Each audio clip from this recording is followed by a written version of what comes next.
yang videonya kan udah ada sekitar jadi hang sekitar 17 video ya. Jadi nanti saya bahas sedikit tentang apa namanya sebentar. Saya bahas tentang daftar video yang udah ada dan masing-masing penekanannya ke arah mana gitu ya. Jadi video yang udah ada kan nanti waktu minggu pertama itu ada video yang untuk bahan diskusi Zoom ke-1 tuh ada sekitar 6 video ya. Sudah ada rekaman diskusinya juga. Nanti untuk lebih bagusnya nanti ada video di akhir, tapi nanti setelah selesai video pertanyaan itu nanti dijadikan kayak video khusus yang lebih enak ditontonnya. Itu yang video minggu pertama tuh ada 6 video ya. Kemudian minggu kedua itu ada 6 video juga ya. Terus jika ada rekamannya. Nah, untuk minggu ketiga juga ada 6 video ya. Jadi rata-rata tuh setiap minggunya tuh belajar sekitar 6 video baru. Nah, kali ini pertanyaannya silakan bebas dari nggak cuma yang bahan minggu ketiga aja, tapi dari minggu pertama kalau ada yang kurang difahami, dari minggu pertama sampai minggu ketiga, jadi total tuh udah 18 video. Nah, yang minggu pertama itu mengenal puasa intermittent. Itu kalau yang belum ingat atau belum nonton, itu pengantar apa sih puasa intermittent itu atau intermittent fasting itu. Ya, secara sekilas kenapa jadi populer, kenapa belakangan tuh terus manfaatnya tuh apa aja buat kesehatan. Kemudian video yang kedua itu 13 menit tentang sekilas tentang 9 level intermittent fasting. Jadi kalau intermittent fasting itu kalau di luar negeri itu banyak sekali apa namanya panduannya. Kita bisa milih mau pakai level 16-8, level 14-10 atau 23-1 atau dry fasting atau macam-macam. Nah, yang 9 level intermittent fasting ini merupakan level urutan puasa intermittent yang dibuat sama tim Ruang Dokter khusus untuk para peserta dan pasien-pasien yang berobat ke klinik penyakit dalam supaya bisa menjalankan si puasa intermittent ini dengan bertahap. Karena banyak yang kalau belum terbiasa berpuasa itu tuh agak susah kalau langsung misalnya 16 jam nggak makan gitu. Tapi kalau dengan 9 level ini ada tahapan dari level 1, 3, 5, 7, 9 itu makin lama makin sulit, tapi juga manfaatnya makin bertambah. Kemudian nanti ada level ganjilnya, 9 level itu ada level 2, 4, 6, 8, itu berhubungan dengan bagaimana kita makan untuk mengoptimalisasi manfaat puasa intermittent, terutama apa namanya bagaimana cara kita makan, dan level 8 itu berolahraga pada saat berpuasa, itu fasted exercise. Itu kalau dijalankan secara rutin level 2, 4, 6, 8 diharapkan target-target kesehatan yang diharapkan penurunan berat badan, gula, kolesterol, dan apa namanya trigliserid, kemudian keluhan-keluhan yang banyak dirasakan sebelumnya itu bisa pelan-pelan membaik seiring berjalannya waktu. Jadi itu sekilas tentang 9 level intermittent fasting, itu 13 menit. Kemudian video ketiga yang 37 menit itu tentang filosofi 9 level intermittent fasting. Jadi kalau misalnya filosofinya tuh kenapa sih 9 level itu ada urutannya, kenapa seperti itu, kemudian kenapa puasa itu jadi misalnya kenapa level 2, 4, 6, 8 itu adanya tuh karena apa? Salah satunya misalnya karena makanan kita tuh jauh lebih penting kapan kita makan dibanding apa yang kita makan, terutama dari segi ajaran panduan di Quran dan Sunnah itu yang sangat sederhana sebenarnya, hanya pastikan makanannya halal, kemudian jangan berlebihan, kemudian sering berpuasa, 3 itu aja sudah bisa mencegah seseorang itu dari kegemukan yang dalam Islam sendiri merupakan satu hal yang kurang terpuji gitu ya. Kemudian video keempat, jadi semua filosofi itu kalau misalnya nanti pertanyaan-pertanyaan yang berhubungan dengan intermittent fasting, terutama yang 9 level itu akan dibalikan ke filosofinya. Itu tuh filosofinya itu penting sekali untuk difahami betul-betul ya. Makanya agak panjang juga 37 menit. Kemudian video keempat itu tentang bagaimana kalau kita mau mulai menjalankan intermittent fasting level 1. Itu di praktisnya seperti apa, kemudian variasinya, kemudian berapa lama harus menjalankannya, kemudian juga istilahnya variasi itu artinya fleksibilitasnya bisa dari jam 6 sampai jam 8, bisa juga kalau enggak jam 5 sampai jam 7, pokoknya sekitar 14 jam atau kalau belum sanggup ya sekitar 12-13 jam juga nggak masalah. Karena manfaat puasanya itu baru sudah mulai dirasakan setelah 10 jam. Itu untuk menjalankan, untuk yang baru mulai menjalankan intermittent fasting. Kemudian nanti setelah rutin menjalankan intermittent fasting selama beberapa minggu, misalnya yang level 1 bisa mulai naik atau dikombinasi, terutama bukan naik aja, tapi kombinasi. Jadi ada level 3-nya, level 5-nya, level 7-nya, dan kalau bisa juga level 9. Ya, nanti itu diatur panduannya.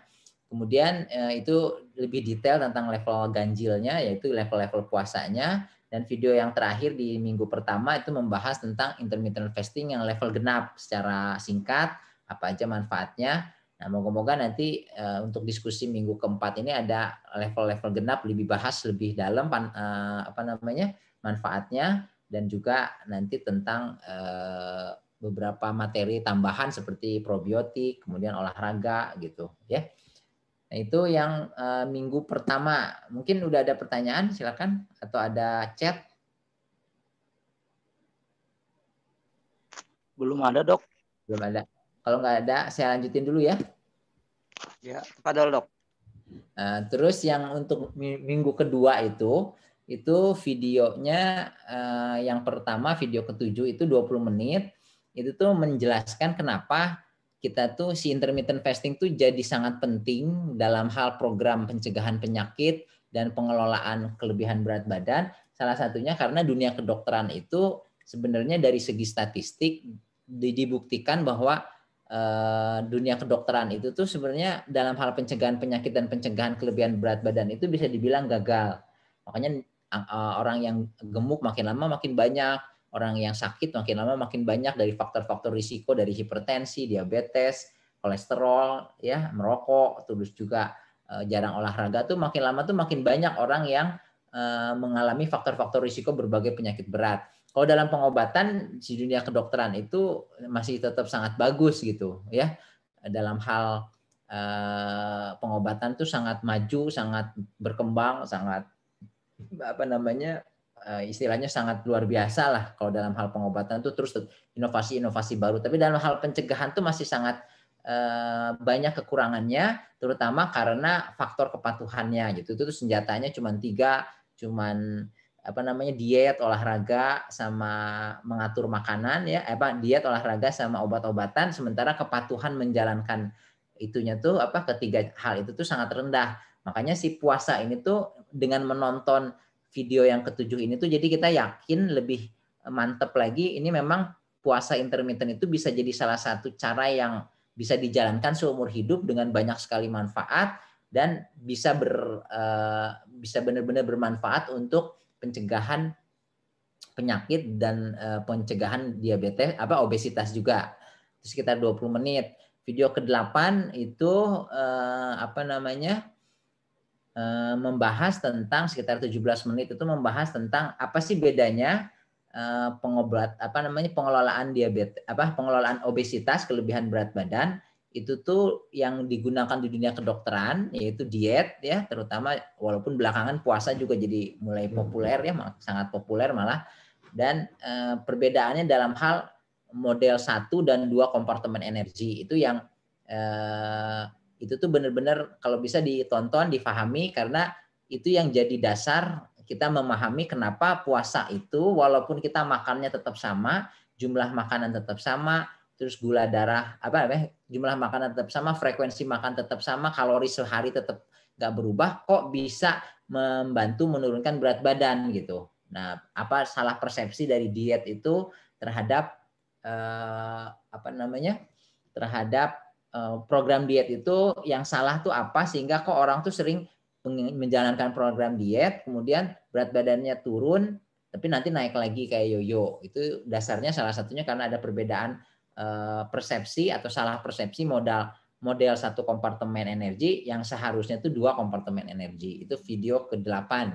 Video ke-9 32 menit itu ini penting sekali karena ini tuh membahas terutama level 6 ya. Cuman ada filosofinya dan aplikasinya dalam 9 level intermittent fasting tentang hormon lapar dan hormon kenyang. Karena banyak sekali orang-orang yang rajin berpuasa, puasa Senin Kamis, puasa Daud, tapi berat badannya kelebihan, gula darah, kolesterolnya tinggi. Itu salah satunya karena makannya tuh berlebihan, terutama dalam pengaturan tidak memperhatikan hormon sinyal lapar dan sinyal kenyangnya. Jadi ketika belum lapar udah makan, ketika sudah kenyang masih makan. Itu yang sebenarnya jadi sumber segala macam masalah kesehatan ketika kita tuh tidak mendengarkan sinyal lapar dan sinyal kenyang yang ada yang dikeluarkan sama tubuh kita.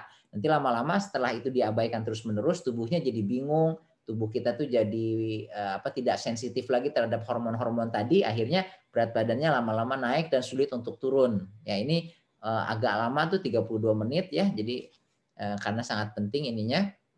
Kemudian video ke-10 itu tentang seberapa pentingkah air buat kesehatan ya. Ini mulai masuk tentang tadi kan kapan kita makan itu lebih penting dari apa yang kita makan, terus kita nanti membahas tentang airnya. Kalau kita makanannya pengaturannya jangan berlebihan, puasa, sedangkan yang halal jangan berlebihan, puasa, sedangkan kalau air yang diminumnya itu tuh jenis airnya berapa penting sih airnya, kemudian kenapa kita tuh harus mencukupi kebutuhan air itu dalam 24 jam, caranya seperti gimana. Itu merupakan video yang udah ada sebetulnya, udah ada di Ruang Dokter, udah lama jadi tinggal ditonton lagi. Video yang 11 itu tentang pentingnya air bagi kesehatan secara ilmiah maupun dari perspektif Quran dan Sunnah, itu disarikan dari atau direkam dari acara air dan kesehatan ya. Ada salah satu acara saya dulu waktu itu sama lembaga lingkungan dan lembaga remaja Islam yang membahas tentang air buat kesehatan. Itu cukup komprehensif untuk ditonton, 39 menit ya. Kemudian video ke-12 itu tentang dari berbagai air tadi itu ternyata dalam hal air itu apa yang kita minum itu jauh lebih penting daripada berapa banyak yang kita minum sebetulnya. Tapi maksudnya jumlah minumannya harus tetap dipenuhi, tapi jenis minumannya itu sangat penting buat kesehatan. Itu tuh paling penting tuh jenis minuman yang kita minum ya. Dan itu ada dibahas itu dasarnya di video ke-11. Yang video ke-12 tuh menunjukkan bahwa air hidrogen itu merupakan air yang paling bagus saat ini dari segi ilmiah dan juga punya dasar dari segi Quran dan Sunnahnya. Ya, itu dari video ke-12 ya. Mungkin udah ada pertanyaan? Silakan. Pak Apip, sebelum masuk ke bahasan tentang minggu ketiga. Baik dok, ini dari Pak Hasnawi Hadani. Ada alat ukur untuk menilai autofagi, growth hormone, dan stem cell yang terbentuk ketika melakukan IF dok. Apakah ada? Oh, sebenarnya kalau secara ilmiah ya, secara laboratorium tuh ada di laboratorium tuh misalnya menilai jumlah autofagosom gitu ya. Jadi autofagi itu ada sel yang fungsinya itu memakan sel-sel organel-organel yang rusak, disebutnya autofagosom kalau nggak salah. Itu tuh yang dapat Nobel tuh dari situ. Tapi secara praktis belum ada secara sehari-hari ya. Tapi kalau secara laboratorium itu kita bisa lihat.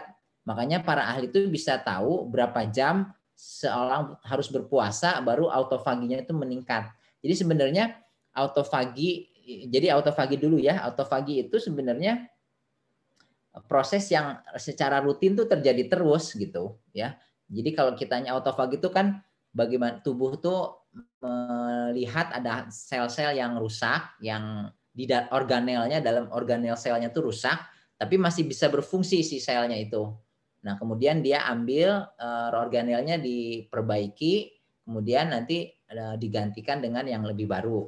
Tapi kalau tidak bisa diperbaiki lagi, nanti ditangkap si selnya terus hancurkan, terus dipresentasikan ke si bahan-bahan yang dihancurkan itu dipakai untuk membangun sel-sel yang baru. Jadi itu proses autofagi. Jadi autofagi itu terjadi secara rutin sebenarnya. Proses autofagi terjadi secara rutin walaupun kita tidak berpuasa, ya. Tapi ketika kita sedang berpuasa, tubuh tuh melihat bahwa ini nggak ada makanan masuk nih. Berarti tidak ada dulu proses pertumbuhan, proses pembangunan yang ada tuh disiapkan tubuh tuh takutnya menghadapi kelaparan yang lebih lama lagi. Jadi nanti proses autofagi itu mulai meningkat. Nah, tapi dari penelitian para ilmuwan, si proses jumlah sel-sel autofagosom itu, yang sel-sel yang fungsinya bagian di dalam sel atau di dalam jaringan itu banyak sel-sel yang memakan makanan yang lain itu meningkat ketika puasa itu sudah cukup lama. Jadi kalau misalnya kita puasa baru 4 jam, 6 jam, 8 jam, 10 jam, 12 jam, 14 jam, itu si autofaginya belum banyak. Tapi kalau misalnya udah puasa 18 jam, para ilmuwan tuh melihat, oh ini si sel-sel yang autofaginya tuh jadi makin lama makin banyak. Terus kita puasa 24 jam, makin banyak lagi sel-sel autofagi ditemukan di jaringan. Itu menunjukkan bahwa proses autofagi itu meningkat setelah 18 jam. Makanya kalau bisa puasa itu dijalankan ke dalam 1 minggu tuh ada yang level 7-nya, di mana kita tuh puasa 20 sampai 24 jam. Jadi ada proses autofagi yang diaktifkan. Dan proses autofagi yang diaktifkan. Kemudian yang growth hormone juga sama. Growth hormone itu kita bisa periksa. Kalau penelitian pada binatang percobaan itu diukur ketika puasa, setelah 1 hari diukur growth hormonnya, kemudian 1,5 hari diukur lagi, dilihat grafiknya. Tapi pemeriksaan growth hormone itu kan mahal sekali. Kalau sekarang tuh belum ada pemeriksaan yang praktis, misalnya di laboratorium yang harganya terjangkau, yang kayak kita periksa gula darah, kolesterol, yang bisa dipakai untuk bisa dipakai untuk menentukan, mengukur growth hormone kita berapa gitu. Tapi dari penelitian itu kita bisa tahu, oh kalau growth hormone juga meningkat setelah puasa sekitar 18 sampai 24 jam. Kemudian nanti puncaknya kapan, itu tuh ada penelitiannya, katanya sekitar 2 hari ya, 48 jam itu puncaknya. Kemudian nanti setelah 3 hari itu dia mulai menurun kadarnya growth hormonnya. Jadi autofagi growth hormone tuh kayak gitu. Stem cell juga sama. Stem cell itu belum ada pemeriksaan yang sifatnya praktis, aplikatif yang bisa dipraktekkan atau diukur sama laboratorium sederhana. Itu semuanya dilakukan di laboratorium yang canggih, yang tempat riset penelitian, dan dari situlah kita menentukan puasa tuh harus segini jam untuk dapat manfaat stem cell misalnya. Si stem cell itu tuh kalau growth hormone itu fungsinya itu untuk memperbaiki jaringan, meningkatkan, menyiapkan tubuh ketika sudah ada makanan. Jadi kalau ada growth hormone itu misalnya, kalau ketika kita nggak ada makanan, growth hormone tuh mulai meningkat gitu, sampai nanti puncaknya tuh ada jam-jam tertentu, misalnya 24-48 jam. Nah, ketika makanan masuk, si growth hormonnya lagi tinggi-tingginya, nah itu tuh makanan yang masuk tuh akan dipakai untuk membangun jaringan yang baru, proteinnya, lemaknya, karbohidratnya semua dipakai untuk membuat hormon, enzim dan sebagainya, karena growth hormonnya lagi tinggi-tingginya. Jadi kalau orang habis puasa, terus dia puasa yang cukup lama, terus dia makan, si makanan yang masuk tuh benar-benar efektif untuk dipakai membangun tubuh yang perbaikan selnya jadi lebih bagus dan sebagainya gitu ya. Kalau yang stem cell itu fungsinya tuh menggantikan sel yang udah nggak bisa diperbaiki lagi. Kalau autofagi kan memperbaiki sel, ada sel yang rusak, kemudian dia perbaiki, jadi selnya bisa berfungsi dengan lebih baik lagi. Kalau misalnya stem cell itu tuh si selnya udah nggak bisa diperbaiki, ditangkap sama autofagi, si autofaginya menghancurkan sel-sel tersebut. Nah nanti bahan selnya itu tuh kan menjadi ada proteinnya, ada karbohidratnya, ada lemaknya dari membran semuanya, itu tuh nanti dipakai buat membangun sel. Tapi untuk membangun itu perlu growth hormone tadi. Jadi sebenarnya autofagi sama growth hormone itu saling berhubungan. Kalau autofagi aja nggak ada growth hormone, nggak ada stem cell juga, itu tuh jadi hancur, tapi nggak ada yang sel yang dibangun yang baru. Nah untuk membangunnya itu memakai stem cell. Jadi sel yang rusak itu udah hancur kan. Nah si stem cell itu bisa jadi sel apa aja. Jadi kalau misalnya di jaringan nih, orang berpuasa kita 24 jam aja, nanti autofaginya meningkat. Artinya di jaringan itu tuh misalnya di jaringan usus aja misalnya, orang nggak makan 24 jam. Setelah 18 jam autofaginya meningkat. Berarti di sel-sel usus tuh sel-sel yang tua, sel-sel yang nggak bagus kerjanya tuh mulai lebih banyak lagi dihancurkan. Itu juga berhubungan dengan istirahat daripada si saluran cernanya, kan nggak ada makanan masuk, jadi dia benar-benar bisa fokus pada perbaikan. Kalau tadi autofagi itu apa namanya sedikit itunya, autofagi itu apa sih namanya belum meningkat karena banyak kerjaan kan, si sel tuh kalau misalnya lagi banyak makanan tuh semua sel organ-organ tuh pada kerja semuanya. Tapi kalau nggak ada makanan, nah si sel tuh bisa fokus ke perbaikan, autofaginya juga meningkat setelah 18 jam. Kemudian jadi sel-sel yang tua dihancurin, sel-sel yang masih bisa diperbaiki. Nanti bahan-bahannya itu dikumpulkan, kemudian udah ada bahan nih buat ngebangun sel baru. Tapi kan perlu stem cell.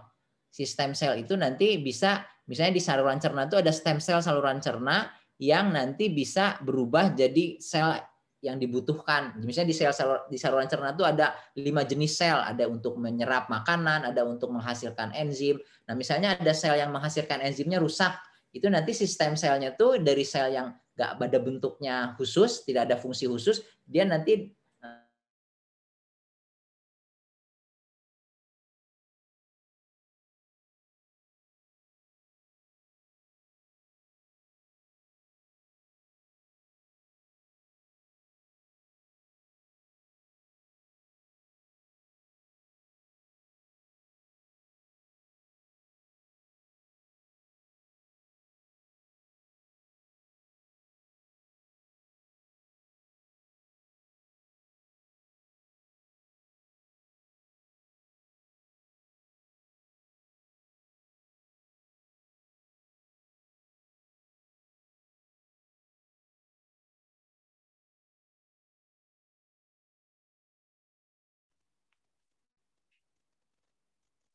Halo Dokter Andi,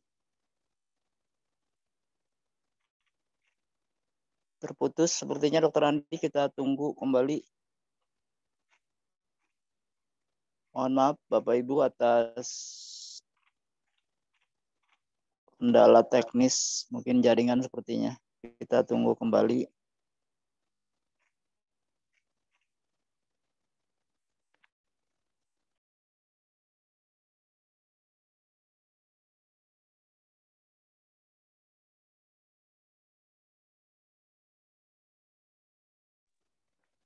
Silakan Bapak Ibu sambil mempersiapkan pertanyaan. Dokter Andi rupanya terputus.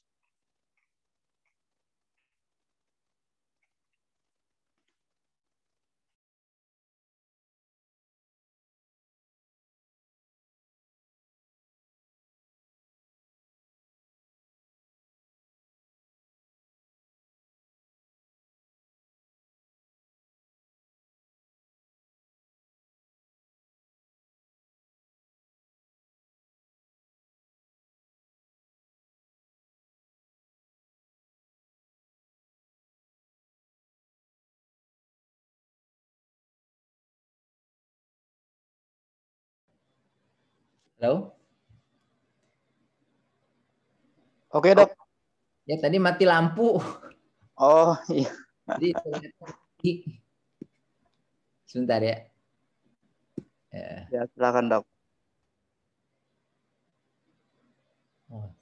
Ya. Oke, lanjut ya. Tadi sampai mana ya? Pokoknya jadi si autofagi, stem cell, dan growth hormone itu tuh saling berhubungan satu sama lain, saling melengkapi. Makanya puasa itu tuh sangat luar biasa karena efeknya itu jarang sekali ada yang efeknya itu tiga-tiganya. Ya, misalnya ada yang efeknya tuh ke autofagi aja, ada yang efeknya ke growth hormone aja misalnya. Kayak misalnya olahraga tuh sangat meningkatkan growth hormone ya. Apa namanya? Tapi kalau ke stem cell nggak terlalu. Tapi kalau puasa tuh dia meningkatkan autofagi, meningkatkan growth hormone, meningkatkan stem cell. Jadi si stem cellnya itu nanti diperlukan untuk mengganti sel yang udah rusak. Nah, untuk pembangunannya mengganti selnya itu dibutuhkan yang growth hormone tadi. Jadi tiga-tiganya itu saling berhubungan. Jadi istilahnya kalau autofagi itu ngebersihin yang rusak-rusak, si stem cell itu ngeganti sel yang baru, si growth hormone itu yang mendorong supaya si proses pembangunan perbaikan itu jadi lebih cepat, lebih bagus itu karena dengan growth hormone tadi. Terutama juga nanti fungsinya setelah si growth hormone itu setelah kita masuk makanannya masuk lagi. Kalau makanannya udah masuk, growth hormonnya kan tinggi tuh karena dia meningkat pas lagi habis sedang berpuasa.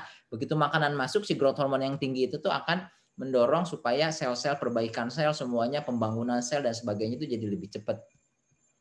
Mungkin itu ya. Baik. Terima kasih Pak Hasnawi atas pertanyaannya. Lanjut ke chatnya hilang semua, jadi saya bacain. Ya, Ibu Eni Jamal nih. Ya. Apakah ada anjuran menu makanan khusus untuk mempersiapkan puasa IF level 5 ke atas supaya kuat puasanya, Dok? Jadi, nah itu makanya kalau setiap ada pertanyaan, nanti baliknya tuh ke video tentang filosofinya. Si filosofi dari puasa itu, si pola, jadi berhubungan sama yang filosofi kedua atau ketiga gitu, bahwa yang kalau kita pengen sehat dalam jangka panjang, itu tuh harus mudah. Ya harus murah, harus mudah, harus alami, harus bermanfaat. Terutama mudah dan murahnya kalau misalnya dalam hal persiapan makan. Kalau misalnya puasa itu, kalau misalnya jadi susah, ya kalau terlalu banyak aturan, nanti jadi susah gitu. Makanannya harus ini, harus itu. Padahal filosofinya tuh makanan tuh yang penting halal, kemudian jangan berlebihan, sama rajin puasa itu aja kan. Jadi semua makanan halal tuh boleh untuk persiapan menjelang sahur atau ketika sedang berbuka gitu ya. Jadi maksudnya bukan cuman sih. Jadi biar kuat itu tuh dibiasakan, sebenarnya bukan jenis makanan apa yang mempengaruhi seorang kuat berpuasa atau enggak, tapi itu masalah kebiasaan aja ya. Kalau kebiasaan itu kalau kita udah biasa level 5 terus-terusan, itu nggak akan berat lagi level 5-nya. Kayak kita nggak pernah puasa terus masuk bulan Ramadan. Hari-hari pertama tuh yang paling berat, paling lapar, sakit kepala, lapar berlebihan, lemas. Tapi nanti setelah seminggu kan jadi lebih gampang, lebih ringan. Anak kecil juga yang susah di awalnya, nanti di akhir-akhir tuh malah bisa sampai maghrib gitu. Jadi itu tuh pembiasaan aja sebenarnya. Tidak ada makanan khusus yang dikonsumsi supaya kuat. Jadi pasti nanti kuat gitu. Nah itu juga ada yang tentang pembahasan di video tentang hormon lapar, hormon kenyang. Hormon lapar itu tuh sebenarnya cuman satu ya, didesain sama yang Maha Pencipta itu. Hormon lapar tuh cuman satu. Karena cuman satu, dan juga sekresinya tuh nggak meningkat terus semakin lapar kita, semakin lama kita nggak ketemu makanan, sekresinya makin tinggi, enggak. Dia tuh hanya meningkat ketika waktu-waktu makan. Kemudian yang anehnya itu yang mungkin maksudnya yang merupakan bagian dari pengaturan yang kesempurnaan pengaturan hormon lapar itu, hari pertama dibanding hari kedua itu hormon laparnya malah turun. Mestinya kan secara logika kalau kita udah makin lama nggak makan, makin lapar. Ini malah jumlah hormon grelinnya, hormon laparnya itu di hari kedua misalnya kita puasa 3 hari, itu hormon grelin di hari kedua secara logika kan harusnya tambah lapar, harusnya tambah tinggi. Ini malah si hormon grelinnya tuh tambah rendah dibandingkan hari pertama. Itu hari ketiganya lebih rendah lagi dari hari kedua. Jadi kondisinya tuh makin lama makin ringan kalau kita mau menjalankan puasa level 9 misalnya. Jadi tidak ada aturan jenis makanan apa yang harus dikonsumsi pada saat sahur atau pada saat berbuka supaya kuat, supaya macam-macam gitu. Silakan aja. Itu tuh yang memudahkan kita, malah makin mudah kalau kita tidak mempersulit dengan berbagai macam aturan gitu. Yuk. Ada lagi, Pak Abim? Baik, Dok. Kemudian dari Ibu Erit Fitri. Wassalamualaikum warahmatullahi wabarakatuh, Ibu Erit. Izin bertanya, Dok, pada awal saya melakukan IF, selama 6 minggu saya turun hampir 20 kg. Tapi ini sudah 2 minggu saya baru turun hanya 3 kilogram saja. Padahal yang dilakukan sama dengan minggu awal. Kira-kira kenapa dok ya? Ya, jadi tiap orang kan intinya tuh gini, bahwa tiap orang efeknya terhadap puasa itu beda-beda. Itu tuh mirip kayak efek seseorang terhadap olahraga. Jadi olahraga tuh bagus, nggak ada jeleknya atau olahraga tuh. Semua penelitian menunjukkan olahraga itu tidak ada yang jelek. Tapinya efek olahraga terhadap orang yang A sama yang B itu beda. Misalnya ada orang yang olahraganya udah 5 jam seminggu misalnya. Orang yang berbeda dengan 5 jam seminggu, efek kesehatannya tuh bisa beda sama orang yang lain. Walaupun sama-sama 5 jam, jenis olahraganya sama persis, tapi itu beda-beda efeknya. Nah, puasa juga sama. Puasa juga kalau ada orang yang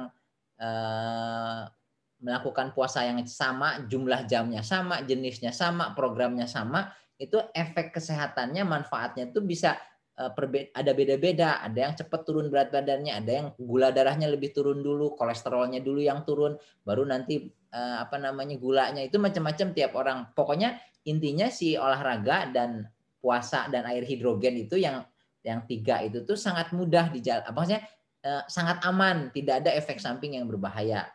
Nah, terus kalau pertanyaannya kenapa 2 minggu pertama kok turun berat badannya banyak, kemudian kalau 2 minggu selanjutnya kok berat badannya turunnya nggak terlalu banyak. Itu jadi manusia itu sebenarnya sangat kompleks gitu itunya tuh ya, sangat kompleks, sangat banyak faktor yang mempengaruhi parameter yang ada di tubuh manusia. Misalnya berat badan itu dipengaruhi banyak sekali faktor. Dan juga dari waktu ke waktu itu beda-beda faktor yang mempengaruhinya, ketika lagi menstruasi, ketika di luar waktu menstruasi, ketika lagi stres, ketika lagi sakit. Itu tuh efek dari puasa tuh terhadap berat badan, terhadap gula, terhadap kolesterol tuh sangat bervariasi. Kita tuh sebenarnya sangat sedikit tahunya tentang badan kita sendiri. Cuman tahu sebagian kecil aja, tapinya makanya jangan sangat sulit gitu tuh memprediksi kenapa kok 2 minggu pertama berat badannya turun banyak, minggu ke-3 ke-4 kok berat badannya cuma turun 3 kilo, yang 2 minggu pertama 20 kilo, 2 minggu keduanya kok cuma 3 kilo. Kan harus dianalisis juga bagaimana olahraganya, bagaimana tingkat stres, bagaimana hormonnya, menstruasi atau enggak, kemudian bagaimana lagi sakit atau enggak, terus jenis makanannya selama 2 minggu apakah sama persis, atau misalnya jenis makanan karbohidratnya lebih banyak sedikit dibanding minggu kedua, dan sebagainya itu banyak. Tapi intinya juga bisa juga, jadi kita tuh cuma bisa menerka-nerka kemungkinannya begini, kemungkinannya begitu. Tapi kan sebenarnya nggak usah terlalu dipikirin gitu, yang penting kan bagus. Pokoknya berat badannya kan turun, kalau kelebihan berat badan turun, nggak usah terlalu dipikirin, yang penting kita tuh aman aja. Yang kita lakukan kan puasa ini akan dijadikan program seumur hidup. Kadang-kadang saya suka bingung, pertanyaan-pertanyaan itu jadi bikin pusing sendiri. Maksudnya bukan pusing sayanya, pusing orangnya gitu. Orang itu berusaha menganalisis kenapa seperti ini, kenapa seperti itu, apakah ini. Yang penting aman ya, jalanin aja udah. Pokoknya nggak akan ada efek samping sama yang salah satu filosofinya itu kan telah diwajibkan, filosofi 9 level itu telah diwajibkan atas kamu berpuasa. Jadi nggak mungkin sesuatu yang diwajibkan sama Allah itu berbahaya buat kesehatan. Mau turunnya 3 kilo, kayak mau turunnya 2 kilo, mau turunnya 10 kilo, pokoknya ikutin aja, jalanin terus. Cuma nanti kita, kalau sayanya sendiri nggak akan bisa menganalisis sampai detail. Karena kan saya nggak tahu misalnya si kegiatannya seperti apa, tingkat stres, tingkat hormon, jenis makanan dari hari ke hari. Jadi banyak sekali faktor yang berpengaruh. Intinya sih nggak usah terlalu dipersulit, udah aja jalanin puasa. Kalau misalnya kira-kira, oh saya pengen berat badannya turun lebih banyak, ya tambah puasanya, jamnya, tambah lagi kualitasnya dinaikin, banyakin level 5, level 7 misalnya, tadinya level 1, level 3 gitu. Nah, bisa juga kemungkinan yang lain tuh puasa itu disebutnya sebagai optimizer, hormon optimizer. Jadi dia tuh sangat beda sama obat. Obat itu dia kerjanya satu sisi aja, A aja. Kalau misalnya orang punya tekanan darah tinggi, dikasih obat tekanan darah tinggi, tensinya turun. Ya, pada kebanyakan orang. Tapi kalau orang normal dikasih obat tekanan darah tinggi, tensinya juga bakal turun, bisa ngedrop malah. Jadi kalau misalnya orang gula darahnya tinggi dikasih obat gula, gulanya tuh bisa turun. Orang normal dikasih obat gula, gulanya bisa ngedrop, bisa sampai kekurangan gula, sampai pingsan, sampai nggak sadar gitu. Tapi kalau puasa ini dia tuh karena dia itu sangat fisiologis, jadi itu tubuh tuh menyesuaikan. Kalau orang udah berat badannya udah mencapai ideal, si puasanya itu tidak akan jadi sampai malnutrisi gitu gara-gara puasa. Tinggal dinaikin aja, oh saya udah cukup nih berat badannya udah ideal, udah tercapai target penurunan berat badan yang diinginkan. Sekarang mau diturunin lagi puasanya jadi dari 100 jam jadi 90 jam seminggu gitu. Jadi disesuaikan aja. Tapinya itu dijalankan dalam jangka panjang. Kita tuh targetnya puasa itu tuh bukan seminggu, 2 minggu, sebulan, 2 bulan, setahun, 2 tahun, tapi untuk seumur hidup, untuk seluruh keluarga. Jadi nggak usah, kalau bahasa Inggrisnya tuh ada yang bagus tuh don't sweat the small stuff gitu. Gak usah terlalu pusing mikirin hal-hal kecil yang nggak penting-penting. Udah aja jalanin puasa. Kayak misalnya ngejalanin sholat gitu. Udah aja sholat aja. Pokoknya sholat, nanti diperbaiki kualitasnya. Nggak usah pikirin ini kenapa seperti ini, kenapa seperti itu. Bikin pusing gitu nantinya. Jadi pokoknya jalanin aja. Kalau penyebabnya sih nggak ada yang tahu pastinya. Ya, cuma Allah yang tahu maksudnya. Kalau kitanya sendiri masih banyak sekali data-data yang kita tidak tahu apa sih yang menyebabkan penurunan berat badan. Bahkan puasanya sendiri kita tuh banyak yang belum tahu manfaat lain yang mungkin bisa diperoleh dari puasanya. Ada lagi, Pak Apim? Ya dok, sebelum ke pertanyaan tambahan Pak Hasnawi, kita kasih kesempatan dulu ke Ibu Siti Nurul Fauzi. Salam dok, kalau diabetes kita sudah terasa kebas di telapak kaki. Saat IF misalnya mengurangi karbo, mendominankan lemak protein. Apakah memungkinkan ada efek negatif seperti malnutrisi? Sementara tujuan IF salah satunya adalah ketosis. Bukankah dengan mengurangi karbo memudahkan ketosis? Tambahan, soalnya kalau saya tidak mengurangi karbo, kebas kaki berasa lagi. Oke. Jadi waktu itu juga pernah dibahas tentang kemungkinan malnutrisi ya. Jadi malnutrisi itu sangat jarang terjadi pada orang yang normal, apapun makanannya gitu. Kecuali kalau dia tuh ekstrim. Yang malnutrisi itu kekurangan zat gizi itu seperti yang kelaparan di negara-negara Afrika misalnya, atau negara di Yaman atau di mana yang nggak dapat makanan berhari-hari gitu, itu bisa terjadi malnutrisi. Tapi kalau orang normal tuh sangat jarang terjadi malnutrisi ya. Jadi yang penting seimbang aja ya. Kalau misalnya makan ada sayurannya, buah-buahannya. Malnutrisi itu juga ada mikro nutrien, ada makronutrien. Makronutrien itu sangat jarang terjadi malnutrisi. Kalau mikronutrien bisa, kalau misalnya lebih sering, lebih gampang. Mikronutrien kayak vitamin tertentu kekurangan, mineral tertentu kekurangan, karena itu kadang-kadang kita makannya kurang seimbang ya. Tapi kalau makannya seimbang, sayuran ada, buah-buahan ada, protein, karbohidrat, lemak itu bervariasi, dan semua makanan halal itu kita tidak ada pantangannya, kita makan secukupnya, tidak berlebihan. Itu semua faktor nutrisi itu harusnya tuh cukup. Nah, kalau cuma menambah karbohidrat, mengurangi lemak, atau menambah lemak, mengurangi karbohidrat, itu sih silakan aja. Apalagi kalau dari pengalaman, saya kalau makannya karbohidratnya banyak, terus kakinya berasa kebas lagi, ya udah dikurangin aja karbohidratnya, kan nggak masalah.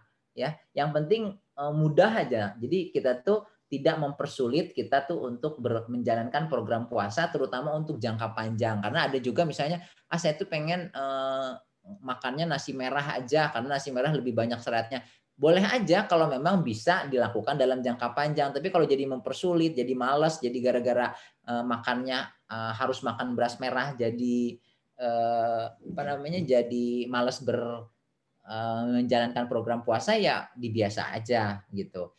Terus kalau soal ketosis ya, tujuan IF adalah salah satunya ketosis ya. Tapi tujuan IF yang 9 level itu salah satunya membuat program IF-nya jadi bisa dijalankan jangka panjang. Kalau kita mengurangi karbohidrat dan meningkatkan lemak, pertama itu lebih mahal. Makanan-makanan lemak yang dianggap lemak bagus, misalnya orang yang diet keto itu tuh lebih mahal. Dan juga orang tuh mengurangi karbohidrat itu nggak semua orang bisa. Kalau memang kita bisa, ya kita jalankan, nggak masalah ya. Jadi nggak ada. Jadi kalau misalnya yang kita di sini kan di kursus kan kita bicara untuk kebanyakan orang, untuk semua orang. Jadi jangan membuat kita tuh, jadi panitia atau tim ruang dokter tuh tidak membuat aturan yang menyulitkan. Tapi kalau membuat, saya sih nggak sulit kok ngurangin karbohidrat, ya silakan aja, nggak masalah. Tapi aturan bahwa harus ngurangin karbohidrat, harus ini, nambah lemaknya harus dibanyakin, karbohidratnya dikurangin, jenis makanannya harus ini, itu tuh mempersulit orang-orang yang mau menjalankan program puasa. Tapi untuk pribadi sih silakan aja. Saya nggak mau, saya mau makan beras merah seumur hidup. Kalau kitanya nggak kesulitan sih silakan. Tapi kalau si tim ruang dokter mewajibkan kalau makan harus pakai beras merah, itu nanti semua orang tuh nggak semua orang bakal bisa menjalankan, malah kebanyakan orang bakal susah menjalankan si program puasa intermittent ini gitu. Tapi kalau memang mengurangi karbohidrat, itu juga memang akan meningkatkan ketosis. Tapi kan udah dibahas di video tentang mekanisme yang belum ya.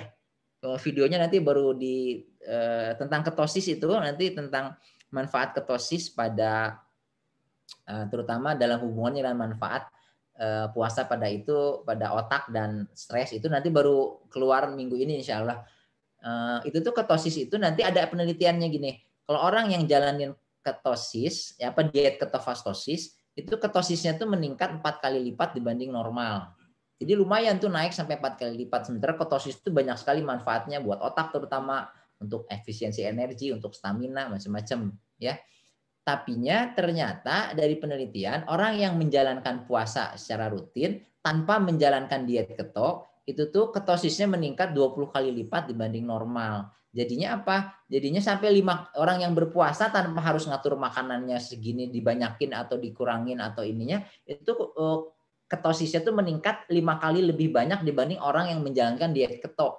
Jadi buat apa kalau orang udah ketosisnya meningkat 5 kali lipat dibandingkan diet keto yang harus mengatur lemak berapa persen, karbohidrat berapa persen, protein berapa persen, ya mendingan puasa aja. Puasa itu udah meningkatkan ketosis sampai 20 kali lipat dibanding normal. Sementara kalau keto cuma meningkatkan 4 kali lipat dibanding normal. Jadi si puasa itu tanpa mengatur macam-macam, tanpa mengurangi karbohidrat, tanpa mengurangi lemak, tanpa mengatur-ngatur protein segala macam, makan apa adanya aja, itu tuh meningkat ketosisnya sampai 20 kali lipat. Ya, 5 kali di atas diet keto. Jadi kalau cuma diet terus kita puasa, terus kita ngurangin karbohidrat dengan harapan ketonya meningkat, sebenarnya nggak terlalu signifikan juga, karena dengan berpuasa aja si ketofastosis si ketosisnya itu udah meningkat sampai 5 kali di atas orang yang menjalankan diet keto. Itu nanti baru ada bahasannya di video 2 video setelah ini insya Allah Senin Selasa mungkin udah jadi yang video tentang ketosisnya. Mungkin itu Pak Habib. Ya, Dok, Ibu Siti itu tambahannya beliau merasa kalau beliau mengurangi karbo, kebas kakinya berasa lagi gitu, Dok. Iya, jadi kalau itu makanya jadi kalau memang Bu Siti ngerasain bahwa kalau dengan mengurangi karbo keluhan kebas-kebasnya membaik, itu silakan. Tapi maksudnya dari panitia tuh tidak bisa mewajibkan kalau orang puasa tuh harus mengurangi karbo, meningkatkan lemak supaya ketosisnya meningkat. Misalnya gitu. Itu intinya tuh seperti itu. Tapi kalau dari pengalaman saya sih kalau makan karbonya banyak, kebasnya makin tambah parah.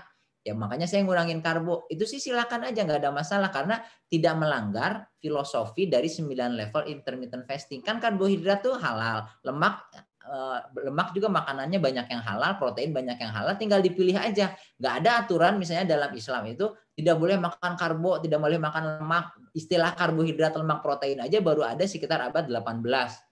Ya, abad ke-19 malah. Jadi artinya silakan aja kalau mau mengatur untuk diri sendiri. Tapi kalau untuk semua orang mau nggak mau harus yang paling mudah dengar, karena filosofinya itu makin mudah satu program kesehatan, program sehat itu makin tinggi kepatuhannya, makin banyak manfaatnya, makin lestari, makin jangka panjang. Mungkin gitu. Baik, lanjut Dok ke Ibu Uun Hunalika. Sorry, bentar. Kalau untuk yang baal-baal itu disebutnya neuropati. Ini tambahan dalam hubungannya dengan 9 level intermittent fasting. kalau misalnya banyak ngerasa baal-baal, itu tuh ada sel-sel saraf yang udah kena komplikasi karena gulanya terlalu tinggi dalam waktu lama, disebutnya neuropati diabetikum. Ya, cara yang bisa dilakukan untuk mengurangi baal-baalnya dalam hubungan dengan puasa itu menjalankan puasa level 9. Level 9 itu tuh merangsang stem cell, aktivitas stem cellnya jadi lebih tinggi. Nah, salah satu stem cell itu kan ada stem cell di jaringan saraf. Nah, diharapkan kalau kita nggak makan 2 hari, 3 hari sama sekali nggak ada makanan masuk, si stem cell-nya kan meningkat secara signifikan. Growth hormone meningkat, autofagi meningkat. Nah, si autofaginya diharapkan bisa menghancurkan, bisa memperbaiki sel-sel saraf yang rusak tadi, yang udah kena komplikasi diabetes. Kan nanti sel saraf tuh ada yang udah kena, rusak, ada yang belum. Nah, kalau misalnya menjalankan sel-sel yang rusaknya itu kalau kita puasanya lama sampai 2 hari, 3 hari, 72 jam ya, itu kan nanti si autofaginya meningkat. Berarti perbaikan sel-sel termasuk sel-sel saraf yang rusak akibat gula yang tinggi itu juga meningkat. Kemudian growth hormone juga meningkat. Kemudian si stem cell juga meningkat aktivitas stem cell-nya. Jadi nanti diharapkan sel-sel saraf yang rusak tadi dihancurkan, kemudian stem cell-nya membentuk sel saraf yang baru yang masih sehat, yang belum kena komplikasi diabetes yang long standing diabetes. Jadi kalau orang yang diabetes itu kena komplikasi neuropati itu sel-selnya kan rusak. Sementara dia nggak pernah puasa program tadinya misalnya nggak jalanin program puasa. Gimana sih selnya mau ngebenerin? Dia kerjaannya makanan masuk terus, nggak ada waktu buat istirahat ya. Jadi semua makanan masuk, sinyal-sinyal tuh itu. Jadi kalau orang berpuasa itu semuanya tuh beristirahat, sel-sel beristirahat semuanya, sel-sel saraf, sel jantung, sel otak, sel segala macam tuh istirahatnya banyak, terutama sel yang berhubungan dengan program proses pencernaan makanan. Nah, cobain aja efek puasa level 9 ini seminggu sebulan tuh 1 sampai 2 kali. Itu tuh jadi nggak usah rutin terus-terusan, nggak usah terus-terusan, tapi misalnya dalam bulan Januari 2 kali level 9, bulan Februari 2 kali level 9, bulan Maret juga gitu. Nanti yang level 7-nya juga kan dia merangsang stem cell, autofagi dan growth hormone walaupun nggak terlalu lama. Jadi misalnya cuma mulai jam ke-18 baru meningkat. Tapi itu bisa dijalankan seminggu sekali atau seminggu 2 kali, lebih bagus lagi dengan dry fasting. Karena dry fasting itu banyak sekali manfaatnya, terutama dalam hal penghancuran toksin-toksin, membuang sel-sel zat-zat yang merusak.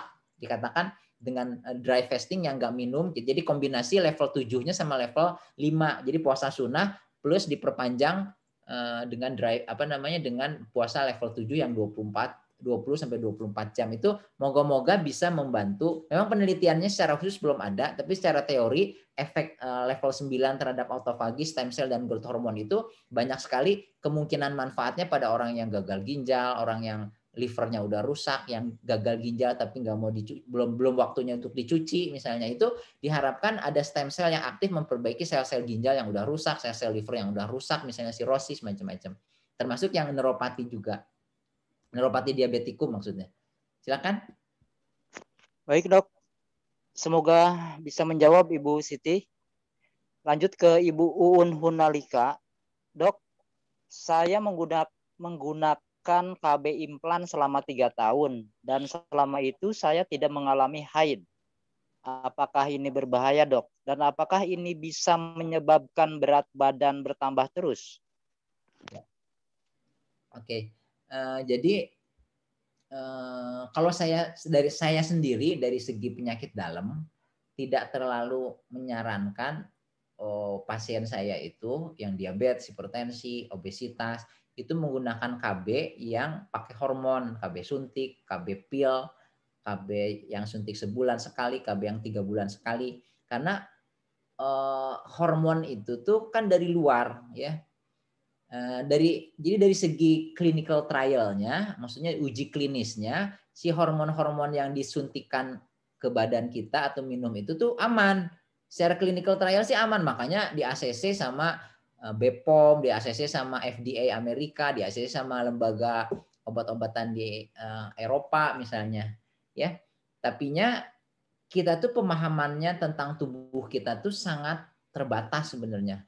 ilmunya tuh dibandingkan ilmu yang tidak diketahui itu banyakkan yang nggak taunya gitu. Nah, jadi efek hormon itu mungkin dalam jangka panjang aman, 10 tahun, 15 tahun orang tuh aman aja. Aman-aman tuh dalam artian data-data klinis itu menunjukkan nggak berbahaya, aman aja, tidak menyebabkan risiko jantung, risiko segala macam gitu ya. Tapinya tuh kan hormon itu yang masuk itu tuh akan menyebabkan reaksi dari hormon yang lain. Selalu kan seperti itu. Hormon itu tuh kalau misalnya kita masukin insulin, insulin itu nurunin gula darah, nanti si glukagonnya akan ketika gula darah turun nanti si glukagon akan naik. Pasti ada reaksi tubuh terhadap hormon yang masuk dari luar karena tubuh tuh berusaha menetralisir berespon terhadap perubahan. Tapi kalau puasa itu tuh yang kalau puasa tuh bedanya sama suntikan hormon gitu. Puasa tuh memperbaiki kan tadi kita udah bahas di video-video yang tentang diabetes misalnya. Puasa itu kan menurunkan hormon insulin. Jadi insulin tuh jadi lebih turun, jadi karena nggak ada makanan masuk, terus jadi lebih sensitif. Pada saat yang lain, pada saat yang sama growth hormon meningkat, itu tuh sangat seimbang.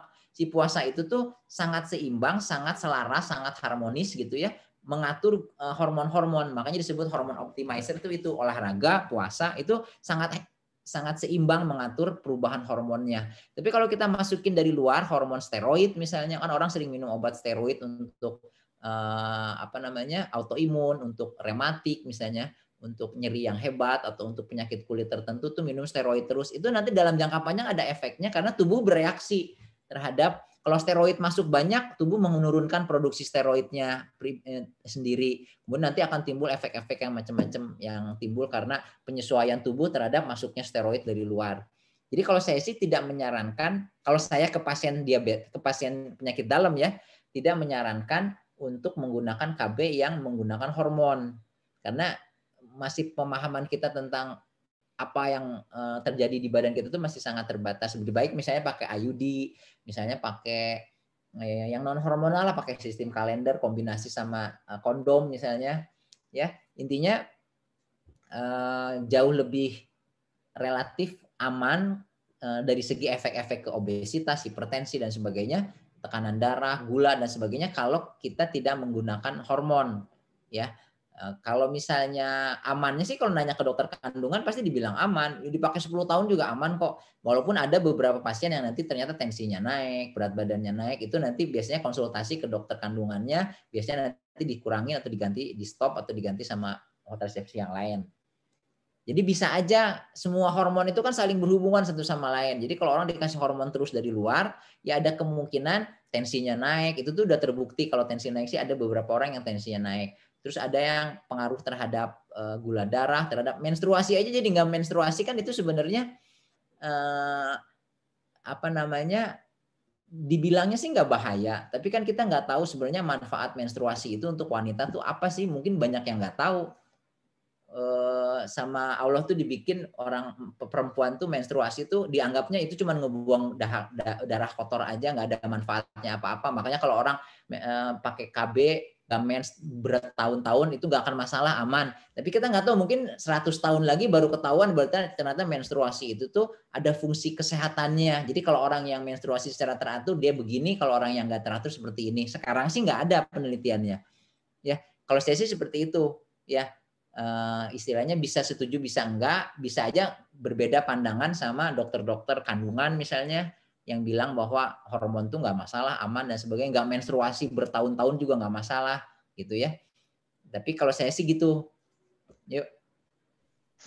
Tadi dok, untuk menyebabkan berat badan apakah yang udah pasti itu menyebabkan tekanan darah tinggi itu bisa, hormonal itu bisa menyebabkan tekanan darahnya naik. Makanya ada beberapa dokter kandungan yang ketika berat badan tekanan darahnya naik setelah mendapat hormon suntik itu atau hormon pakai